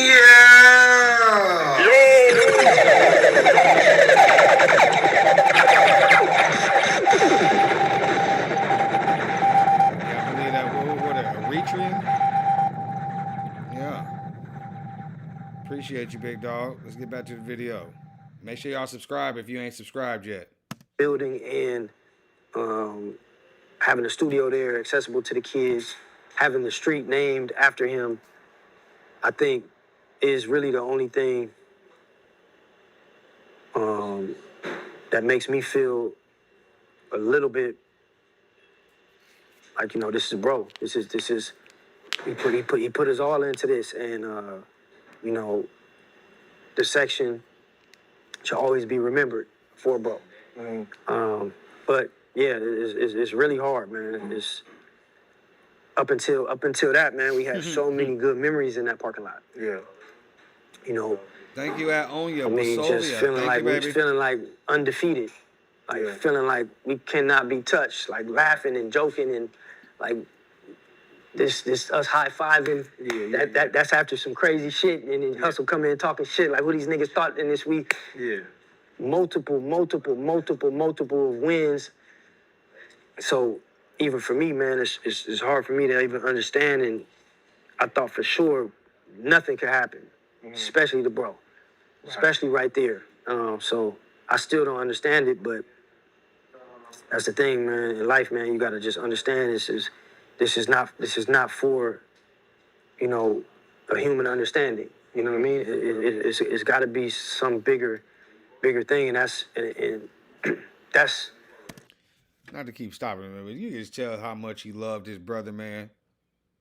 That's just messed up to lose somebody that you like that close to in that manner, like that, where y'all grew up, your section, your parking lot, basically. You know what I'm saying? Like, yeah. That's what that taught me, and you don't know. You think you know, but you do not know. Right. Shout out to the chat, man. We got 20 in the chat. Okay, we're gonna talk. I'm gonna ask you one more question about that situation. Without saying too much, just say yes, just in or out. Right. The nigga who did it to your brother, would you rather him went to jail or stayed on the streets? I think you know that, bro. You know that answer, man. Yeah. Definitely, you asked it, so it's like a nigga has to answer that question because I hope. All you gotta do is say streets, that's it. I You ain't gotta go into detail. I'm gonna go into detail just because I would hope people know the answer to that. Yeah. Like if like me, I'm 1,000% wish the man was still out here. Right. Because the nigga would have been X'd out. All right, so he talking about Eric Holder. Eric Holder, the one that popped Nipsey right there in the. Why am I stuttering? He the one that popped Nip in the Marathon Clothing parking lot the day he passed away. You feel me? So that's what he talking about. He wished was still out on the streets because then they would have X'd him out. But because they couldn't get to him, they allegedly got his whole family. Crazy. But whether they gotta go solo, Right. broad day, and go sit down and do all day, that'd have been the best time I could do in my life. I'm waking up every day. People ask me, would you have changed the decision? No, 1,000%. Right. So I wish the man was out. I wish he was not in jail, and that saved his life. Yeah. 1,000%, man. And I honestly feel like it's hundreds and hundreds of people that love Hussle from the area, from our unit. Mm-hmm. Yeah, they not going for it. It would, and one thing I always say, man, I feel like this, what was going through this guy's head. Did you feel like he was about to be? Did you feel and then you turn yourself into a nutty house when you figure it out. oh, nah, bro, you better not. It's a APB out. Yeah. And everybody is not coming in until we figure it out. Right. So, that was the energy, man. Definitely wish, nigga don't fuck with the police and don't fuck with none of that. And obviously, different people from different situations do, like mothers and sisters and aunts from all type of. And I'm not going against how they feel. That's just how I feel and how we feel. Like definitely, jail is not what we wanted for that situation. 100%. All right, you got to stop buying generic Viagra if y'all over 40. You can get 9 pills of 100 milligram generic Viagra for just... You heard it straight from his mouth. He's like, hell no, we wish he was out. So we could have X'd him out ourselves. He over here hiding in jail. But like I said, I feel like they got enough pull to find a way to have somebody get a hold of him. Unless they got him in, solitary, where he ain't around nobody. He not in general population. And that's why they can't get a hold of him, you know what I mean? But he gonna, for the rest of his life, Eric Holder is going to be looking over his shoulder even in jail for killing Nipsey Hussle. That was just one of them ones. You know what I mean? Damn. So due to the fact that the sign, Nipsey Hussle Square, is about to come, does it bring...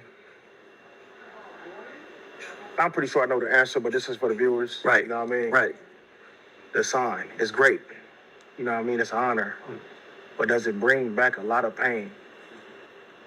I think for me, the pain is, man, it's like that's my bro. I like shared bunk beds with him. Like the pain is, man, it's just like anytime I hear the music, anytime I wake up, it's there. So it doesn't bring back, because for me, it never left. It's just every day. Yeah. I feel like it's an honor, and I feel so much respect that bro has his name there. Right. You know what I mean? And Right, that, we know how we feel and how the family feels, but just for the world to show bro so much love, and for the city and the councilman and any accolades, you know what I mean? Yeah. Bro stuff is in the Smithsonian. They have his jewelry in the Smithsonian Museum. Just any of those type of things, man. I just always That's dope. Shout out to salute, and I'm always appreciative. And this is one of them, man. My father was in Africa. He just came back yesterday, and this is my little brother, but you know what I mean. That's his son. So just the fact that my father can feel proud. You know what I mean. Right. So it's very good. My mother, and once again, my brother's kids. You know what I mean. My niece and my nephew. I'm just honored that they're gonna be able to look up and be like, man, my father. There's a street named after my father, and it's not any street. You know what I mean? It's this street. Yeah. It's very, very appreciative. I seen videos of you guys going to Africa, like in the teenage years or something like that. Yep. 2004. 2004. Yep. Did you guys ever make it back after success? Yep. Hold on real quick. He said one of Nipsey's last, shout out at King Kong Strong One. Said one of Nipsey's last interviews was with Tariq Nasheed. In that interview, Nipsey said he was going to do a documentary on Dr. Sebi. And then he's like, and then said, ride for me if something happens to me. Yeah. And Dr. Sebi passed away. Yeah, because Dr. Sebi passed away mysteriously. And that man had all the cures. You know what I'm saying? They was trying to shut down him from helping because it wasn't no money involved. That's all. Our country is so greedy, bro. If it ain't about if it ain't no money involved, they ain't trying to help nothing. And it's crazy how they won't help you at a hospital unless you got insurance. You know what I mean? Like just crazy stuff. That's why overseas, like where my brother and them stay at over in Spain, healthcare is free. Crazy, bro. Yeah, man. Shout out Dr. Sebi, too. Yeah, How was it? It was good. It was good. I think that first trip, my father had been telling us since we was little, this is where I come from. I got to take you guys there. So we would always have it in our head that one day we may make it out there. We just never got the opportunity. And truth being, about that time, I was on the run, and I'm like, Pop, get the tickets. So he like, what? I'm like, get the tickets right now. We need to leave. Let's go. go. Yeah, let's go. And so I tell my brother. Very true. I'm like, bro, we going to Africa. He like, man, I'm not going to Africa. So me and him arguing, and I damn near had to pull his arm to like, come on, bro. So I'm so happy that he ended up coming with us.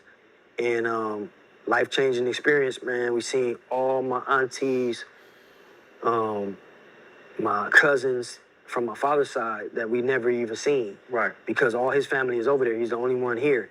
And so this was the first time we seen them, and they just showed us so much love, cooked for us, cleaned, and gave a different perspective. And my brother says in a lot of interviews on women, like, you know, before you eat, they was washing our hands. And we like, no, they like, no. This is an honor to us to be able to wash our hands. So they washing our hands, all the men. They just put a different light on the women in Africa and the respect, and like what Hussle was saying. So like he came back to the States. I came back to the States with a different respect on women and on black women and family and our family and the connection and the land out there. You know, they didn't have running water, so we taking showers with buckets. Yeah. And you know, they getting propane tanks to try to heat ours. And I'm like, wait, do y'all heat y'all water? They're like, nah. We like, all right, don't heat ours then. So we just taking, you know, this is the extent. I think we were out there. We bought the family a refrigerator for the first time. Yeah.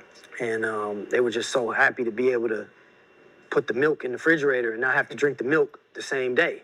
Damn. And so we sitting back looking at it like, man, this is crazy. And I think coming back, it put life in what we were going through in a whole different perspective, especially for my brother. And he talks about this in a lot of interviews. So that was the first time. And during the victory lap, once he turned the album in, we took another trip out there, and they welcomed him home this time like a prince or like a king, man. The president, he met with the president. He met with the president? Yeah, he met with the president. Took pictures with the president. They had him on all the news stations. They had him in the newspaper. And we went to different villages, all the kids. You know, they knew who Nip was, and they were just like, you know, he was their, you know, spokesman. And they like, man, he's from this.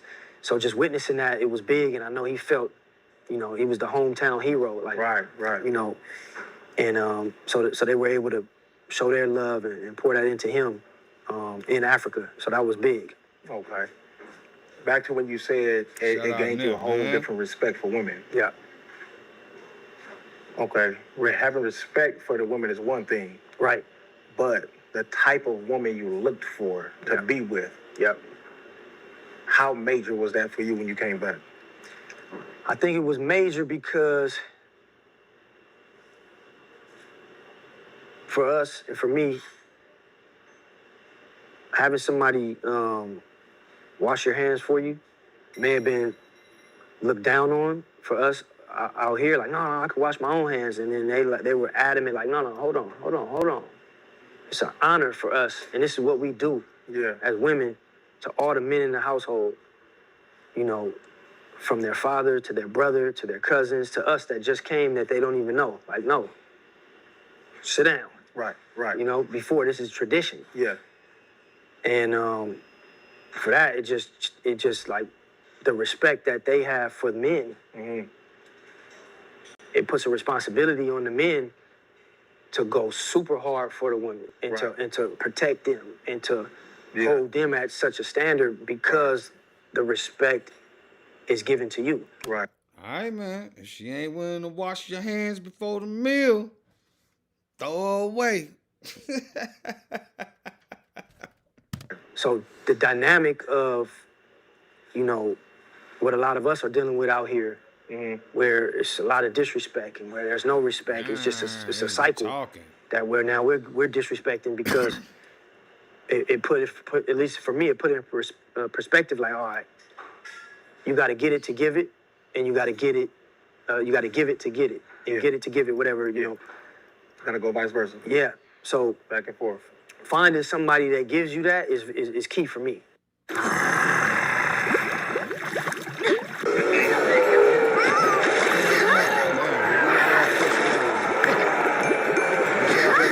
Man. Yeah. Press that like button. Yep. Okay. Marathon Burger. Yeah. Marathon Burger. Why Long Beach? Honestly, why not? Long Beach has always been on the map. You know, we was younger, obviously listening to Snoop, East Siders. Just that's when we first heard about Long Beach, and we was looking up to VIP Records and just so much history. Man. Shout out to the chat. That Long Beach has. And then as we become teenagers and hustling, and Hussle's putting out mixtapes, you know, that was one key market that we knew we had to hit. Yeah. And we used to drive with my cousin Adam and Hussle together on the independent tip and come drop off the mixtapes at the VIP Records. Yeah. And they open arm, they come on, and they put us on the shelves, and we would go check back in weekly, and they would sell them and have money. So we knew Long Beach was fucking with bro. And, and we fucked with Long Beach because of that. So it was a key market for Hussle.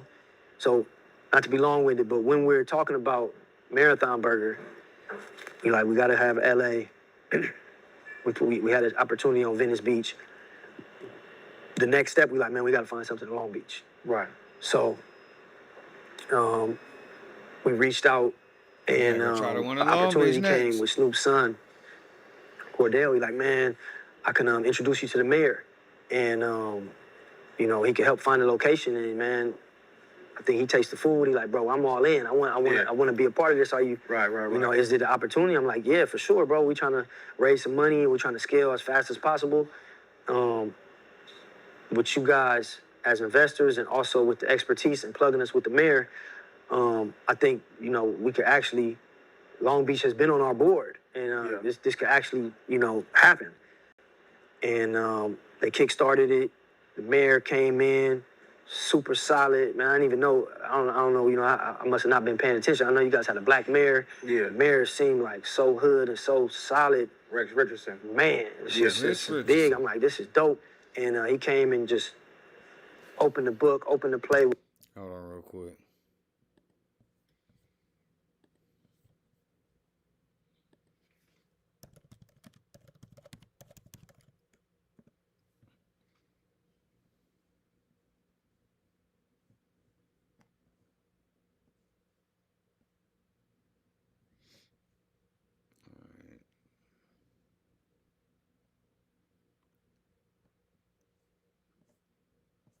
I got a picture of this fool. Let me get a picture. I got y'all real quick. Once again, appreciate y'all tapping in, man. Mayor of Long Beach. Let's see. Okay. Mayor Rex Richardson. 29th Mayor of Long Beach, where he leads Elevate 28, the largest infrastructure investment program in the city's history, preparing Long Beach for the 2028 Olympic Games and beyond. He also champions Grow Long Beach, a long-term strategy to drive inclusive economic growth across key industries. I can dig it. Shout out Rex Richardson, man. W's in the chat for Rex Richardson. He the reason why, what do you call it? They about to have another Marathon Burger in Long Beach. You feel me? Let's get back to it. We're look, these are all the open restaurants within Long Beach. Yeah. And so we just had, and we found this one, and it was an old Johnny Rockets. Yeah. And so I'm hold on, man, this is a sign. You know, Mr. Old Johnny Rockets came in, looked. I'm bro, we got to close on this. So we just leased it, and we started remodeling. And then I think talking to a couple people from Long Beach, they was telling us this used to kind of be one of the areas that there was a movie theater here, and everybody used to come here. AMC Pond Theater. Yeah, so I'm hearing that damn, they're this used to really be where it used to hang out. There's a lot of history here. Yeah. So I felt even more all right, it was meant to be. Right. That we be here and and just add our name to this. And also, you know, we're appreciative to be able to bring a marathon burger to Long Beach. Yeah. You know, for Long Beach. You know what I mean? So. Yeah, now they ain't got to It's a come all prime the way to location LA. too. Yeah. It's the spot blessed. right here. It's the spot, man. Yeah, it's the spot. Yeah, I was telling you, I came late night one time and I was amazed. I'm like, man, what's going on? It's cracking out here. Yeah, it's cracking. It's cracking. It's the spot right here. You're gonna make some. Yeah, it's gonna be real lucrative. Amazing. It's So, gonna be real lucrative. speaking of the Los Angeles location, the Venice location, now the Long Beach location. Yep, you gotta what work type with the of people, man. financial risk did you take to expand? Teamwork make the dream work. You feel me? I think for us and our team, one thing we do is we just blitz, especially if we believe in it and we see that it's working. We just go all in. So we always all in. You know what I mean? We probably got like $20 in the bank account. You know what I mean? Because every dollar that's coming in was going out, and we trying to do this and do this. We got like 20 projects going every day. These guys, they need money. So we're all in, and we had to feel confident about Long Beach, the city, and the support, and also the location. And once we felt confident, man, we just went all in. Right. And you know, I believe that this is one of the most soundest investments that we could make. And I tell everybody, our whole team, man, this is a no-brainer for me. By bringing Marathon Burger here to Long Beach, I know the people come from the same struggle and know what the brand represents. And you know, the food is good, and it's an honor to be able to open one here. All right, so And the same thing, you happy to do business with us, you're gonna be mad at us because you're not gonna know why the people aren't supporting anymore. So dealing with people like that, we had to walk and say, you know, you don't get it. I want to deal with like-minded people that understand the brand is us. We're gonna keep creative control. We're gonna keep our brand standards high. And if you believe in what we're doing, then come on and help us scale. But we're not changing anything. We're not changing the quality. You know, we're getting good results. We're getting good reviews. We're going to keep it the same. Right. For young dudes that's watching you right now, what does it take to come from being on the corner in the streets, right, to ownership? I think, man, it just, for me, and I always say this, man, you know, as a human, you know, you always want to put God first and pray and ask for opportunity. Right. You know, every time I've asked for opportunity, hasn't always come right away, but it has come. And I say that also, it comes in different forms that you may not realize. Yeah. So always stay in tune and watch the signs and capitalize off of any opportunity, which is key, because God work in mysterious ways. Your opportunity and your message can come from so many different places, even things that you think are negative, that can be your sign from God. And I say that to say, we were on the corner, we were hustling, doing some illegal shit, some legit shit. We had T-shirts, socks, colognes, and we were in front of Louisiana Fried Chicken, Crenshaw and Slauson. Yeah. And one police officer that we knew for a long time growing up, you know, he always come harass us and talk shit. And he seen us with our tables and was looking, and we like, what you got to say? We legit, we selling clothes right now. Well, I know you ain't hating. Shut the Hold up. Shout out at he said 9354. What's going on, big dog? Yeah, what's popping, gang? Yeah, they had me stopped for a while. Then I had to come back. I'm trying to build back my audience again, man. But shit, we are past that 500 mark. We are on our way to our 1,000 subscribers mark. I appreciate y'all tapping in, man. Hold up. You know I got to give one to my dog. He said 9354. Africa in the building. Kenya. Where's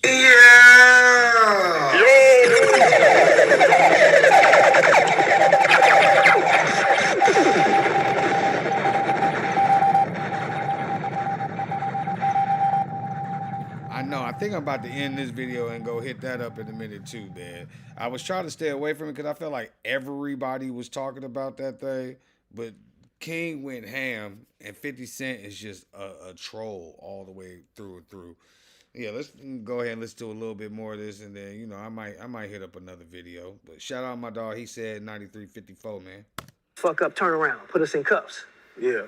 And then, you know, I was hurt, man. Honestly, he was a black cop. I'm like, bro, come on, man. You seen us raised up. You really gonna take our stuff? So he started taking all of our shirts. Wrote us a ticket. And They had no permit. yeah, tell us, man, you don't got no permit. We like, come on, bro. I know you ain't tripping off of this. You tripping off of guns and dope. Like, you gonna do us like that? He like, man, shut the fuck up. You know, do like the rest of the law-abiding citizens. And if you want to open up to sell anything, get a shop and pay rent. And I was honestly like, man, this bitch-ass nigga, man, I was hurt. I was mad. And probably feeling victim. He took probably $2,000 worth of shit from us. We mad as fuck, me and my boy Fats. And I sit down on the curb as he uncuffed us, took our shit, and he left. And as I'm sitting on the curb mad, you know, that was our last. We invested everything in that. And I look up across the street, and it says for lease.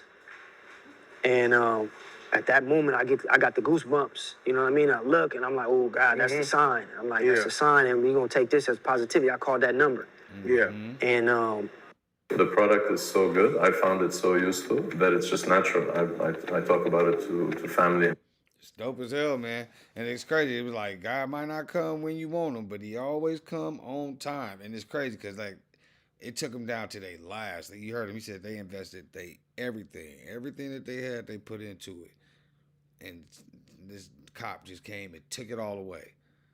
He said, you want to do this, do it the right way, blah, blah, blah, blah, blah. I said, it was just talking a bunch of ish. They look across the street, got a for lease sign. All right. I bet you won't be able to come and take our stuff next time. Called, and we ended up leasing out the building and opening up our first location. We called it Sloss and Tees. Mm-hmm. And that was the message, man. And that was, you know, that police officer not even knowing he doing God's work. Yeah. By God telling you, like, man, just listen to the signs and I got you. And right. that was the launch pad for the Marathon Clothing and for everything we were doing right there on that corner. So to the young dudes, man, just stay focused, stay aggressive, stay moving with integrity, and watch the signs and put your best foot forward. Right. And you're gonna always win. It's documented in everybody's life. You know, the righteous win at all times. Right. That's what I would tell them. All right. The Nipsey Hussle documentary. Yeah. What's gonna be the name of it? Hussle. Hussle. It's called Hussle. I think, man, this is the most I can't wait to see that. important thing that that we can do. This documentary. You know, I could check after I finish that. I'm done. I can be gone. It's like my mission. I have to finish this documentary for my brother because the story is so important to shed light on the real story. And we have so much footage from when he was young. It's documented. You see him first with a ball fade, learning how to record himself. Yeah. You see his daughter born in the hospital. You see us with my father in the camcorder when we was little kids on Fifth Avenue. Yeah. You see us in Africa. This story in this documentary is so important that thing and so monumental. Like people know the things that my brother's gone through, and they love him for it, but they only know 10%. Right. Like when they really see that this documentary, that 90%, people are gonna be blown away. People are gonna fully understand because everything's there. We have interviews with all the record execs. You hear the stories that nobody heard about. You're gonna be just at awe. And I think it's very important that we finish it and put it out. What truth about Nip that's going to be told that the world, like, no, what truth about Nip in this documentary is going to be told that's never been addressed before? I think for me, a sneak peek, man. Yeah, I think for me it's important, like, people from our neighborhood that know Hussle. Shout out to my chat, man. I like that. I got two from the motherland over here communicating. That's what we here for. Each one teach one. Teamwork make the dream work. That were around, that seen Hussle from young,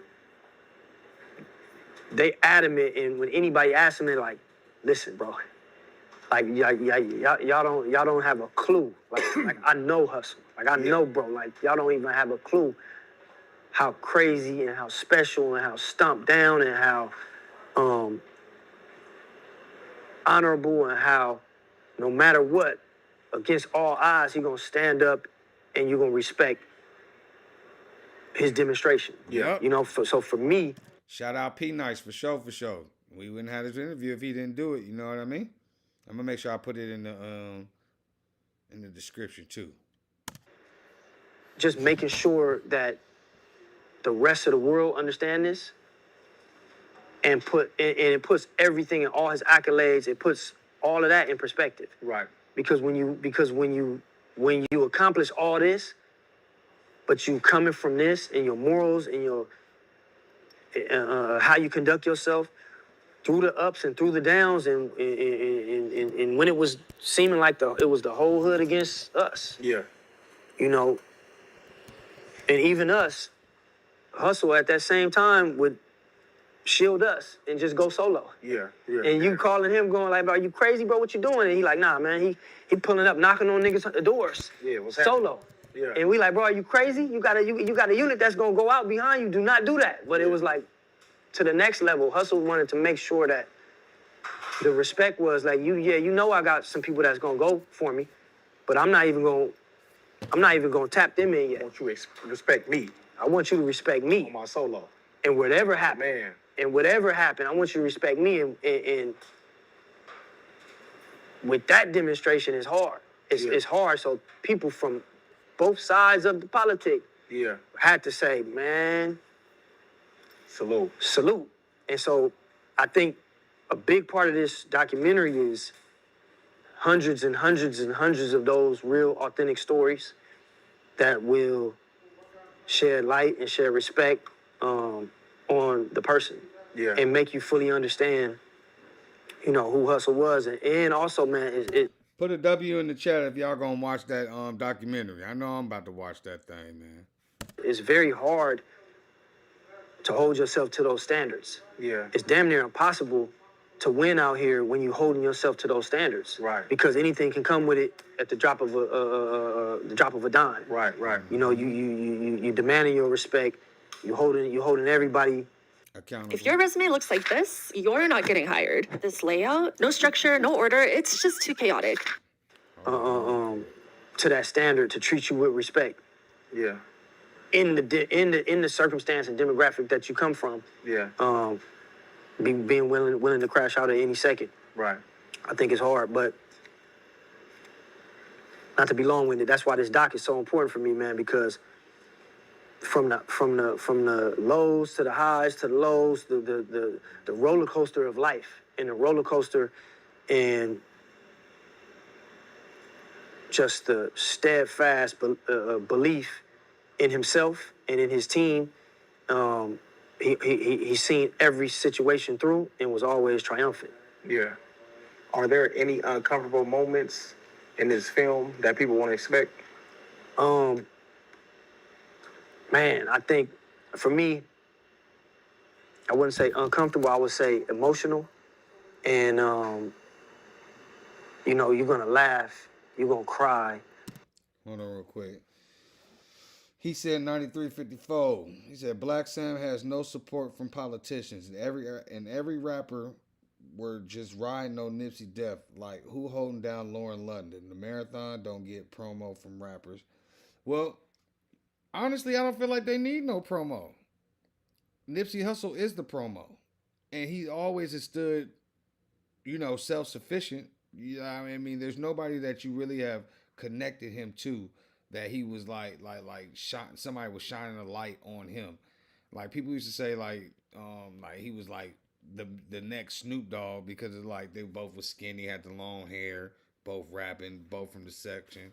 You know what I'm saying? I think Snoop from the 20s, and Nip from the 60s, you know what I'm saying? So there was a lot of similarities, but he's always stood alone, you know what I'm saying? So, but nah, honestly, he didn't really need that type of support. But Black Sam, he always been like on a business type of mindset too. So he'll get it done. These marathons, they're gonna just keep popping up. You're gonna be blown away. You're going to root for Hussle. Young. You're gonna clap when he finally gets signed and to Sony and is in New York and puts his first single out. You know, you're gonna be amazed when you see him articulate himself in interviews, and you see the white people who may not thought this person coming from this demographic could articulate and speak so clearly, and they put their pens down, and you see their eyes go up, and then you see them pull him to the side, and like, man, I can't believe it. You just gonna be back there, and you gonna clap. They were stereotyping him from the jump. From the jump, man, and you see wrong. Till you prove him wrong, and you see Hussle navigate and always put on, and always take it to the next level, and shine when people.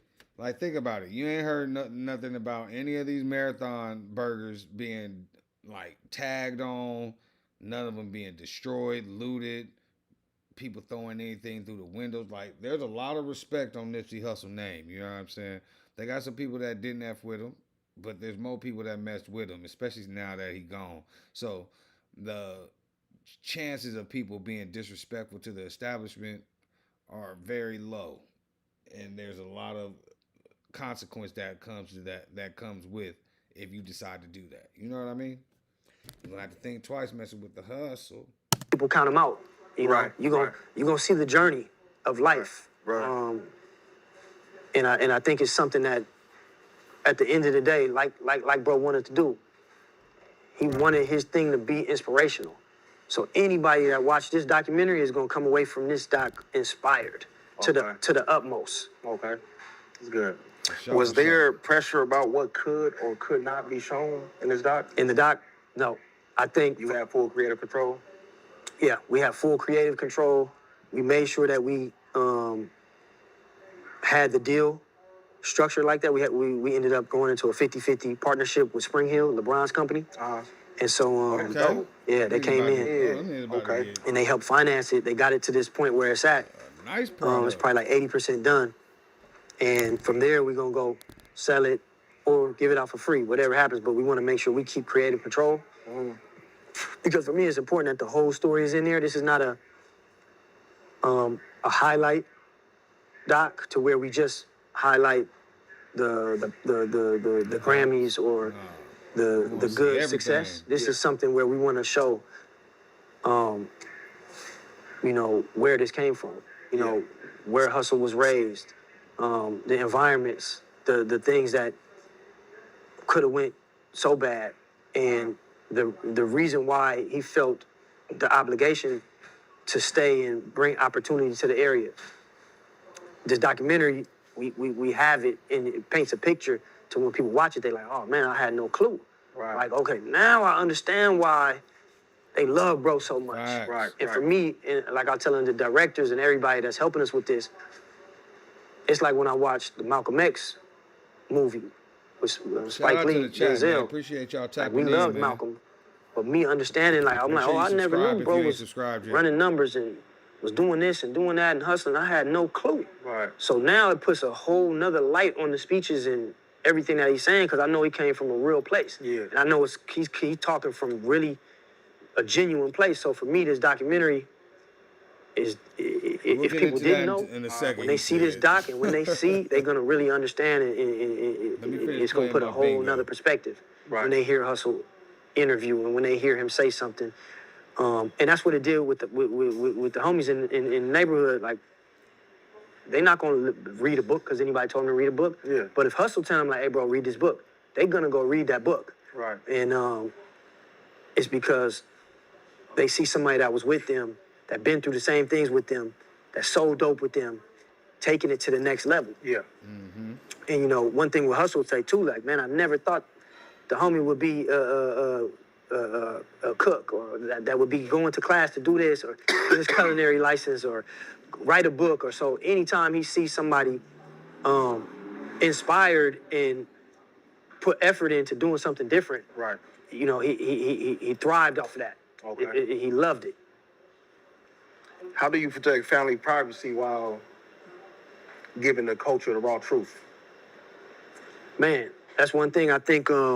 Me, I'm a always private person, so even now doing interviews every now and then, and I want to lend myself to the brand and make myself available to do what I need to do, especially when it's anything involved with Hussle, whether music, the documentary, or brand.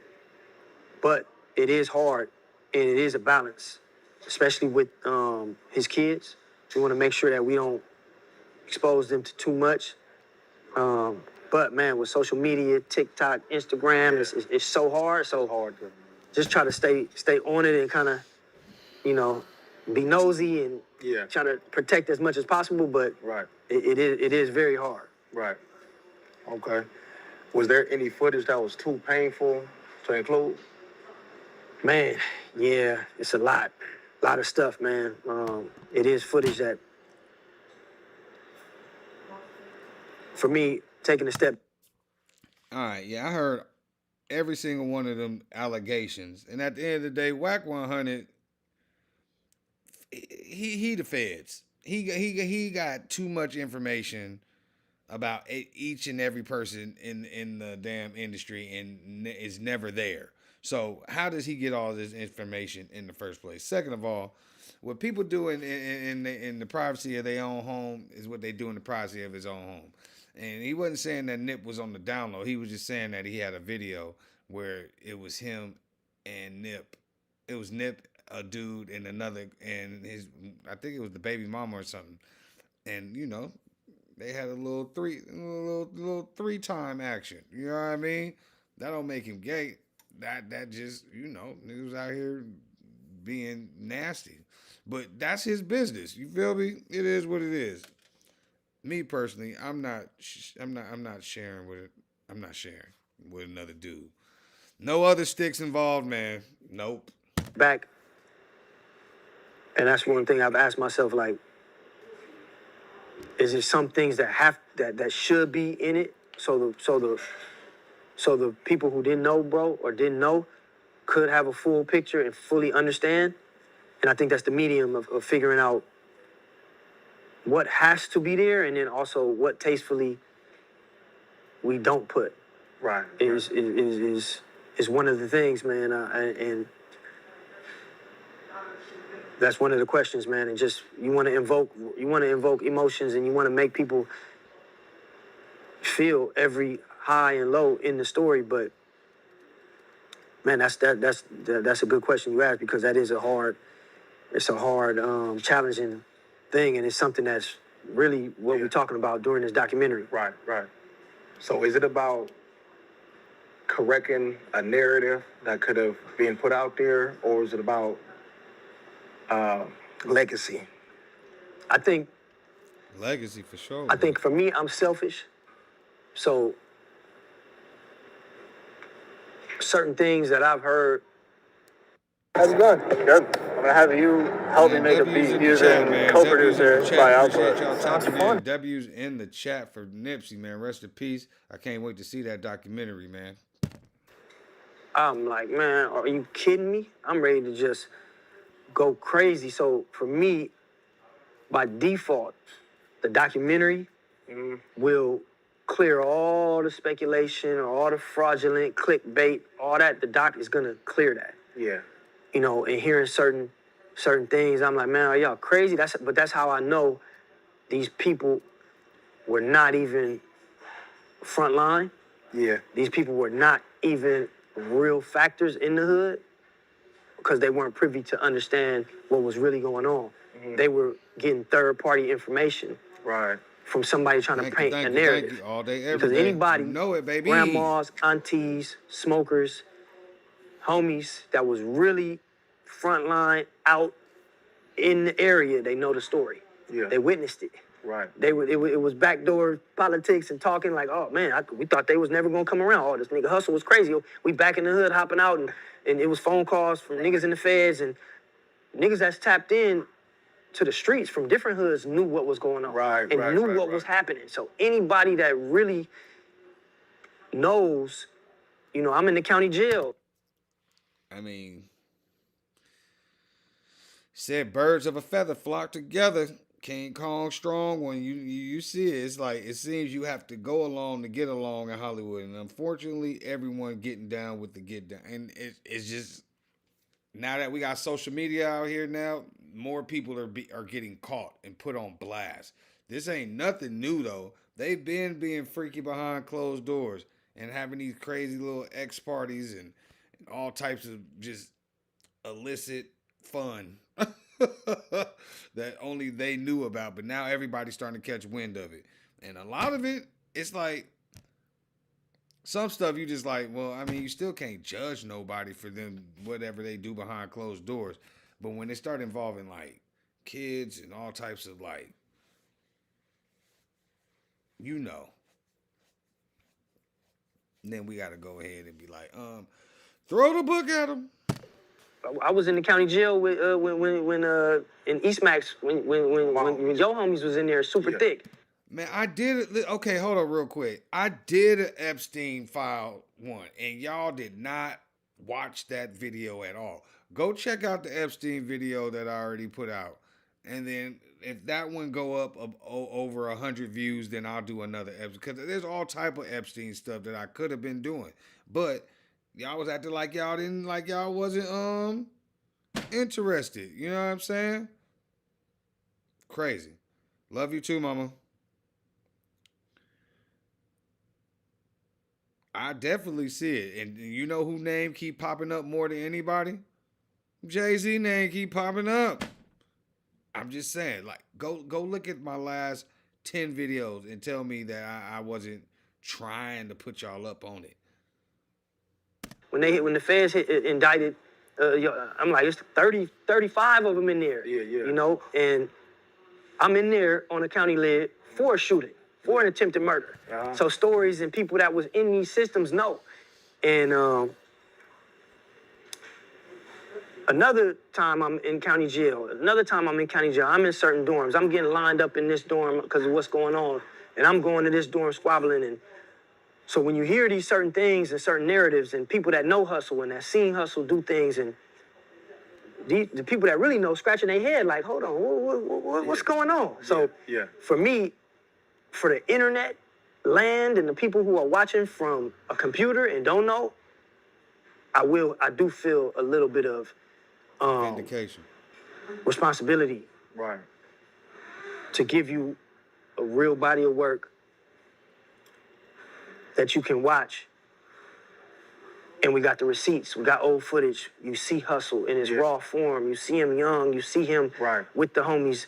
You see homies talking about bro. You see the people that love Hussle. And you put a little perspective on our hood, which I feel is a lot like a lot of other people's. But speaking on ours, it's different crews within the hood. It's different cliques. Like every hood is, really. You know what I mean? Where some people don't like you. And so it's not all just where people think, oh, everybody's, it's not like that. It's people that done took stands and did certain things and had to, you know, it's because you from under the same umbrella that y'all all on the same page with each other. It's not. It's not. A lot of people got to understand, niggas beef with their own hood more than they beef with the so-called ops. And that's and a lot of people don't understand that. Yeah. And from the perspective, like, but people from real areas, they do know that. Yeah, they understand. You know what I mean? And so just understanding also how tricky it gets being in your section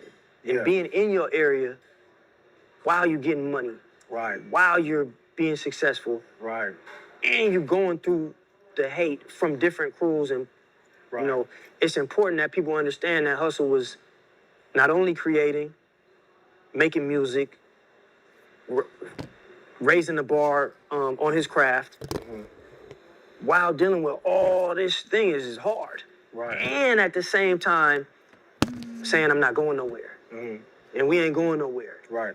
And the whole team's like, hey, bro, we need to, it's getting tricky. He's like, nah, No, we're standing I'm right here. I'm right here.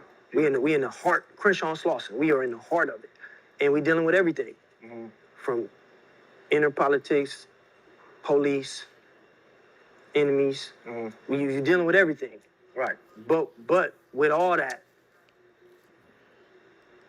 regardless of what, everybody saluted, bro. Yeah. Because they looking like, man, this dude is crazy. This dude is crazy, but he's actually doing it. And when you see why, and you see the results, and you see Forbes come and do articles, and you know what's really crazy? The ones that we call crazy be the ones that really got all the sense. Rest in peace, Nip. Salute, man. You see GQ magazine come and do a spread in the neighborhood, and you see tourists come and want to come on Crenshaw and Slauson. You just are blown away, and you have to respect it. Right. Got you. Yep. So he love his brother. All man. that being said, that's what's up. You banging him over the head. Marathon Burger grand opening March 1st, this Sunday. Yes, sir. Nipsey Hussle documentary coming out. Oh shit. What's up with the Nipsey Hussle album, bro? Oh yeah, the album, man. We got a new album. It's called Prolific. It's Hussle and Bino collaborative project. They actually did this together. Bino Redo. I like being vocal with everybody. That's my dog. When I talk about this is not something that we put together. Like grab some songs and tried to put. This is a piece of body of work that Hussle worked on himself. He sequenced it. He mixed and mastered it. He dropped it off to me and was like, "Hey, bro, what you think?" And this was supposed to come out after Victory Lap. And when I first heard it, I was blown away. It was amazing. Spam Prolific. Spam Prolific in the chat, man. That's the next album coming out. It was supposed to come out after Victory Lap, bro. Prolific. I'm putting it. Prolific. Spam it. Spam it. W's in the chat. Prolific in the chat. Everybody loved it. Him working with Bino was a blessing, and I always liked Bino and was appreciative for Bino because he would be in there working and they would bounce off of each other's energies, and he would be writing, and Hussle, he was helping Hussle create versus Hussle just being in the studio by himself. Right. He had, and they would do music and he would inspire it. So Hussle was happy and was putting out music at a consistent level. And I was always happy about it. So this project, I say all that to say this project makes me feel good when I listen to it because I know the space Hussle was in, and I know it's a body of work that the world is gonna appreciate. Yeah. And Hussle on that thing spazzing, just going in, giving game, giving jewels, and it's something that he put together, man. And I'm glad that we feel like it's the right time to put the music out, and I really feel it's like the perfect time. Okay, so you didn't have no say so with this album at all. Everything is Nip.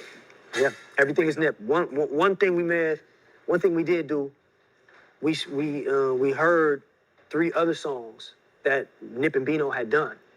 And I'm like, man, these are powerful. These need to be on this project. We're gonna add them. So we added them. We kept the same track listing the same, and we added 3 at the bottom. Got you. And it was some talk with the team, like, no, we need to keep everything the same. I'm like, man, but these sound the same. Like, we need to put these. We can't not put these. These need to go. Yeah. And the engineer, one time as we're doing this and talking in front of him, he's like, hold on. He pulls up a text message with Nip and him. And he's like, bro, Nip sent me these 3 to add to this. What? And so I'm like, all right, there it is. Oh, bro, man. This God. See, I told you, God works in mysterious ways, cuz. Yes. On everything. Yep. Were there disagreements behind the scenes about you even releasing this album? No. There weren't. There weren't any disagreements. There were, I think Bino in Bino's camp, Tay, out the blue, they always was like, hey, bro, there's no pressure. It's on you guys. Whenever you guys want to put it out, we here. And so we felt very appreciative. Shout out Bino Redo, man. Wasn't trying to press y'all to put it out and all that. It wasn't like a rush and money grab, and we didn't want to just And then behind the scenes, you know, you always get people in the ear, oh man, it's the perfect time to drop it out. Man, we ain't doing no corny shit. We ain't even thinking about that. Yeah. I can't even really listen to music right now. So, you know, don't talk to us about that. But us, in our camps, we knew like, nah, when we feel like it's the right time, it's the right time. And I think we made a phone call and was like, man, you know what? I'm listening to this project. How do you guys feel? Man, let's do it. Yeah. And the family, the team, we like, this is time. Are we all in? Let's go. And so, all money in. I think, to answer your question, I think from our team, there was no pressure. And when we decided now, everybody was all on board and was happy. Right. So when people found out that y'all about to release this album, did you have any artists or anybody that you know that do music? Did you have them hitting you up like, man, can you put me on the album? Can you add me on it? Not really. A couple people may have reached out, but I think respectfully, like, hey, what's going on? And then I think from the jump, I wanted to make sure it's like, hey, this project is not even open. This is Hussle. This is what he put out. I think there was one feature, a singer that they added to the end of it just to kind of like build it and make it a little bit bigger, but no like major features were added. And I think everybody knew it. And it was one record where we added one of somebody from our team. We like, hey, this is an open verse. This sounds like you all over it. Jump on it. But for the most part, I think everybody knew this is not something we putting together. This is coming out right how Hussle created it. Hell yeah, man, that's gonna be a dope album. I can't wait till that album come out, bro. I ain't gonna lie to you, dog. Yeah, On everything, I ain't gonna lie to you. Yes, sir. Were there songs that you heard on the album that hits differently now that you listen to it from back then? Yes. You got some good questions, P Nice. 100%. Even the last single that we just dropped, that Reckless. You know, fuck if I crash, don't save me. Like, you know, every single song and every verse, it definitely. This destroys your prostate. This destroys your prostate. This destroys your prostate. Ugh. If you have a man, it hits different, man. Does it reveal a side of Nip that we've never heard before? Maybe, man. I think it may, because some of these records are like relationship records. Mm-hmm. But from a man's perspective and from a dude that's hustling, that's trying to get money, that's dealing with shit that you're dealing with, from that perspective, and also it trickling down with your relationship. Mm-hmm. And a lot of the music a lot of the records on there that I'm hearing are geared towards that. And to me, it is a little bit different, but still from that lane of like what I'm dealing with and what I'm going through. But like he's telling that to his girl, like, hey man, like, you know, we need you to get with this. Yeah. And the highs and the lows, also me listening to it. The triumphant times when y'all out and y'all doing y'all thing and y'all, you know, red carpet and you just, but the ups and downs that are in a relationship. Yeah. You know, from when you starting off struggling, trying to make it, to then now you're successful and you are doing good. That's my take on it, on a lot of the music. Yeah. But so he has it's so much music for Lauren. It's everything, a little bit of everything in there for everybody. One thing you're gonna hear bars and you're gonna hear gems. So the people that love that, you know, that food for the soul that you get from listening to Hussle music, you're gonna get it from this project. Yeah. Okay. Where does the money go? Hold on.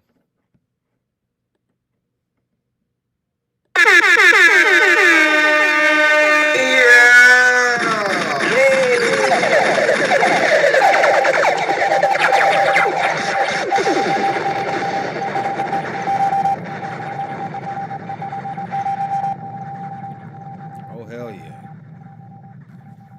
Oh hell to the yeah. Go, like, is the plan to build generational wealth, not just off the album, right, but from Marathon Burger, the documentary, the album, everything combined? Yep. I think 100%. We've been blessed that the way Hussle owned his catalog, the way Hussle had things set up, everything trickles down.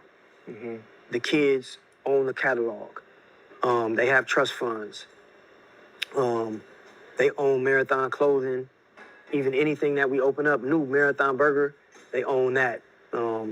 They're partners in everything that we're doing. The documentary that we been working on, they're the owners of that. You know, we were able to negotiate that they own that. And after the documentary comes out and our partner make their money, I think after like 10 years, the doc reverts back to the kids. So by the time they're older, they'll be able to have those meetings and, hey, Netflix, you want to license it for a year or two? Got you. Come on. And then they'll be able to have that mailbox money. Are you guys teaching the kids that now? Yes. Okay. Yes, 100%. And so I tell them all the time, you know, all you got to do is, you know, number one, Hussle been pouring that into you, but then also watch interviews, you know, learn from what he's saying in the interviews, and then also anything that I can tell you, and also demonstrate. Come with us. You know, my niece is the oldest. She comes, you know, I'm dragging her with me. Come on, you coming in here, and she understands what's going on. And I tell them all the day, don't ever sell that catalog. Don't ever sell your father's catalog. Keep it. It's mailbox money. You can, you know, borrow from it. Don't ever sell it. And then, you know, this documentary is going to go into that. But the main goal is build this brand and build it to become a lifestyle brand. Right. Food, fashion, entertainment, music, and just keep taking it to the next level, man. Yeah. That's dope, man. How do you emotionally press release on your brother's voice? Man. It's no way. Every time I hear any interviews, any music, man, you know, you always just get put back into that place. I think you just have to embrace it. You have to deal with it, and you have to understand that, man, the one thing that I always tell myself is, man, life is a journey. And it's a limited journey, and we all of us will go. Right. You know what I mean? Whether it's 8 years old, 20, you know, 30, 40, 80, 100. You know, you can't live forever, and you will go. I think the thing is what you leave behind and how many people you touch, and how many people you inspire, and a legacy that you leave behind. So for me, even though bro is not here, he did his job as a human being on this earth, and he did it so more powerful than anybody that I know. So I always try to put that in perspective. Anytime I get sad or anytime I hear it, I just have to remind myself that, and then it just kind of, you know, keeps me in a all right space. Got you. My last question to you. Yeah. Is this the last chapter? As far as musically? Music. No. We have so many. I would say this is the last official project that Hussle put together himself. Hussle was crazy with listening to the records. Nah, that don't make it. We like, whoa, bro, what are you doing? Nah, this don't feel right. Engineering, hey, take this down, high, lows. He wanted to make sure that it was a masterpiece. This Prolific is the last one that he did. But we have so many other records that my goal is with the documentary, when the documentary comes out, I want to have a soundtrack to the doc. And that's all the loose records. That's going to be hard, too. That is hard as fuck. That you hear, you just like, oh, my God. But maybe they don't fit in an album mode or have the vibe for the album. Single type song. Yeah, but they singles, and when you hear them, you're like, oh. And it's so good for the doc because the doc is all It's young Hussle. It's when Hussle was going through this. It's when Hussle was dealing with this. It's when Hussle first had his child. So we know where to place those records. We like, oh, I know when that was recorded. This was 2007. Yeah. That's going in the beginning part. Oh, this is when Hussle, fresh from Paris. Yeah. You know, right after the TMC. All right, this goes here. So I think all those, and we honestly, we have probably like 50, 60 like bangers. Right. Like that's just amazing. And we know we're gonna place those on the soundtrack. Okay. Yeah, that's a bet. That's a bet, man. Well, that's the ending of this interview, man. Come on, man. I just want to let you know, you feel me, from man to man, you feel me? I'm giving your followers flowers now. Come on. Thank you, You know what brother. I'm saying? You inspire me. You inspire a lot of people, dog. Thank you, brother. Keep pushing, cuz. Come on, man. Likewise, too, man. Likewise, I've been seeing what you're doing. Yeah. You know, definitely inspirational and much respect. And just same thing, man. Keep doing your thing, man. Yeah. Keep, going hard on it. I see you ain't playing with them. Keep it going, man. Come on. Yes, sir. Yes, sir. Yes, sir. You already know. Hey, look, this is the P Nice Show. Yes, sir. If you want to live life, come mess with P Nice, baby. Yes, sir. Get out of here. Shout out P Nice, man, over there in Long Beach. Once again, man, I appreciate each and every single one of y'all tapping in to the channel. We was just watching, Black Sam give his perspective on all the things that's going on with Nip. They got a documentary coming out. You got a new album coming out March 1st, which is what, tomorrow? It's the 28th now.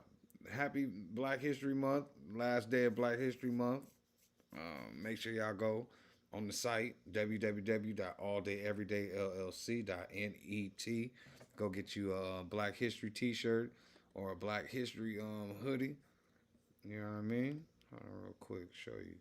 Make sure y'all press the like button. If you've not subscribed to the channel yet, please subscribe.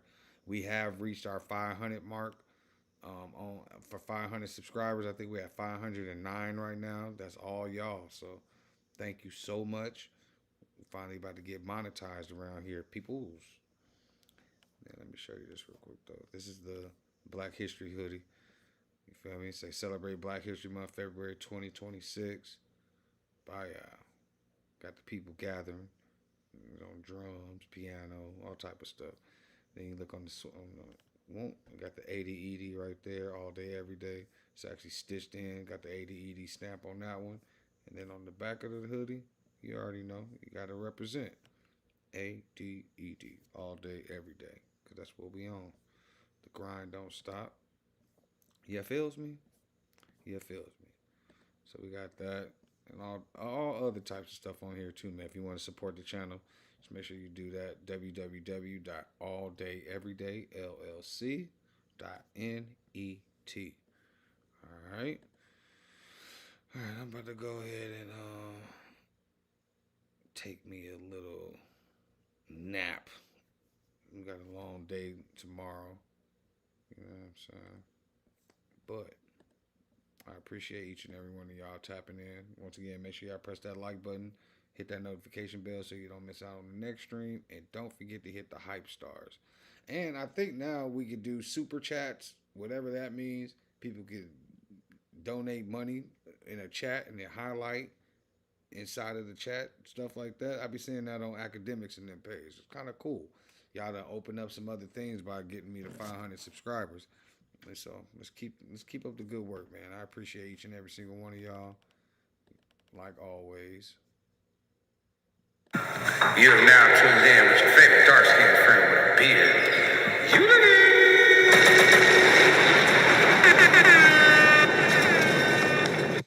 One love, y'all. I'll talk to y'all on the next stream. Appreciate y'all tapping in for sure, for sure.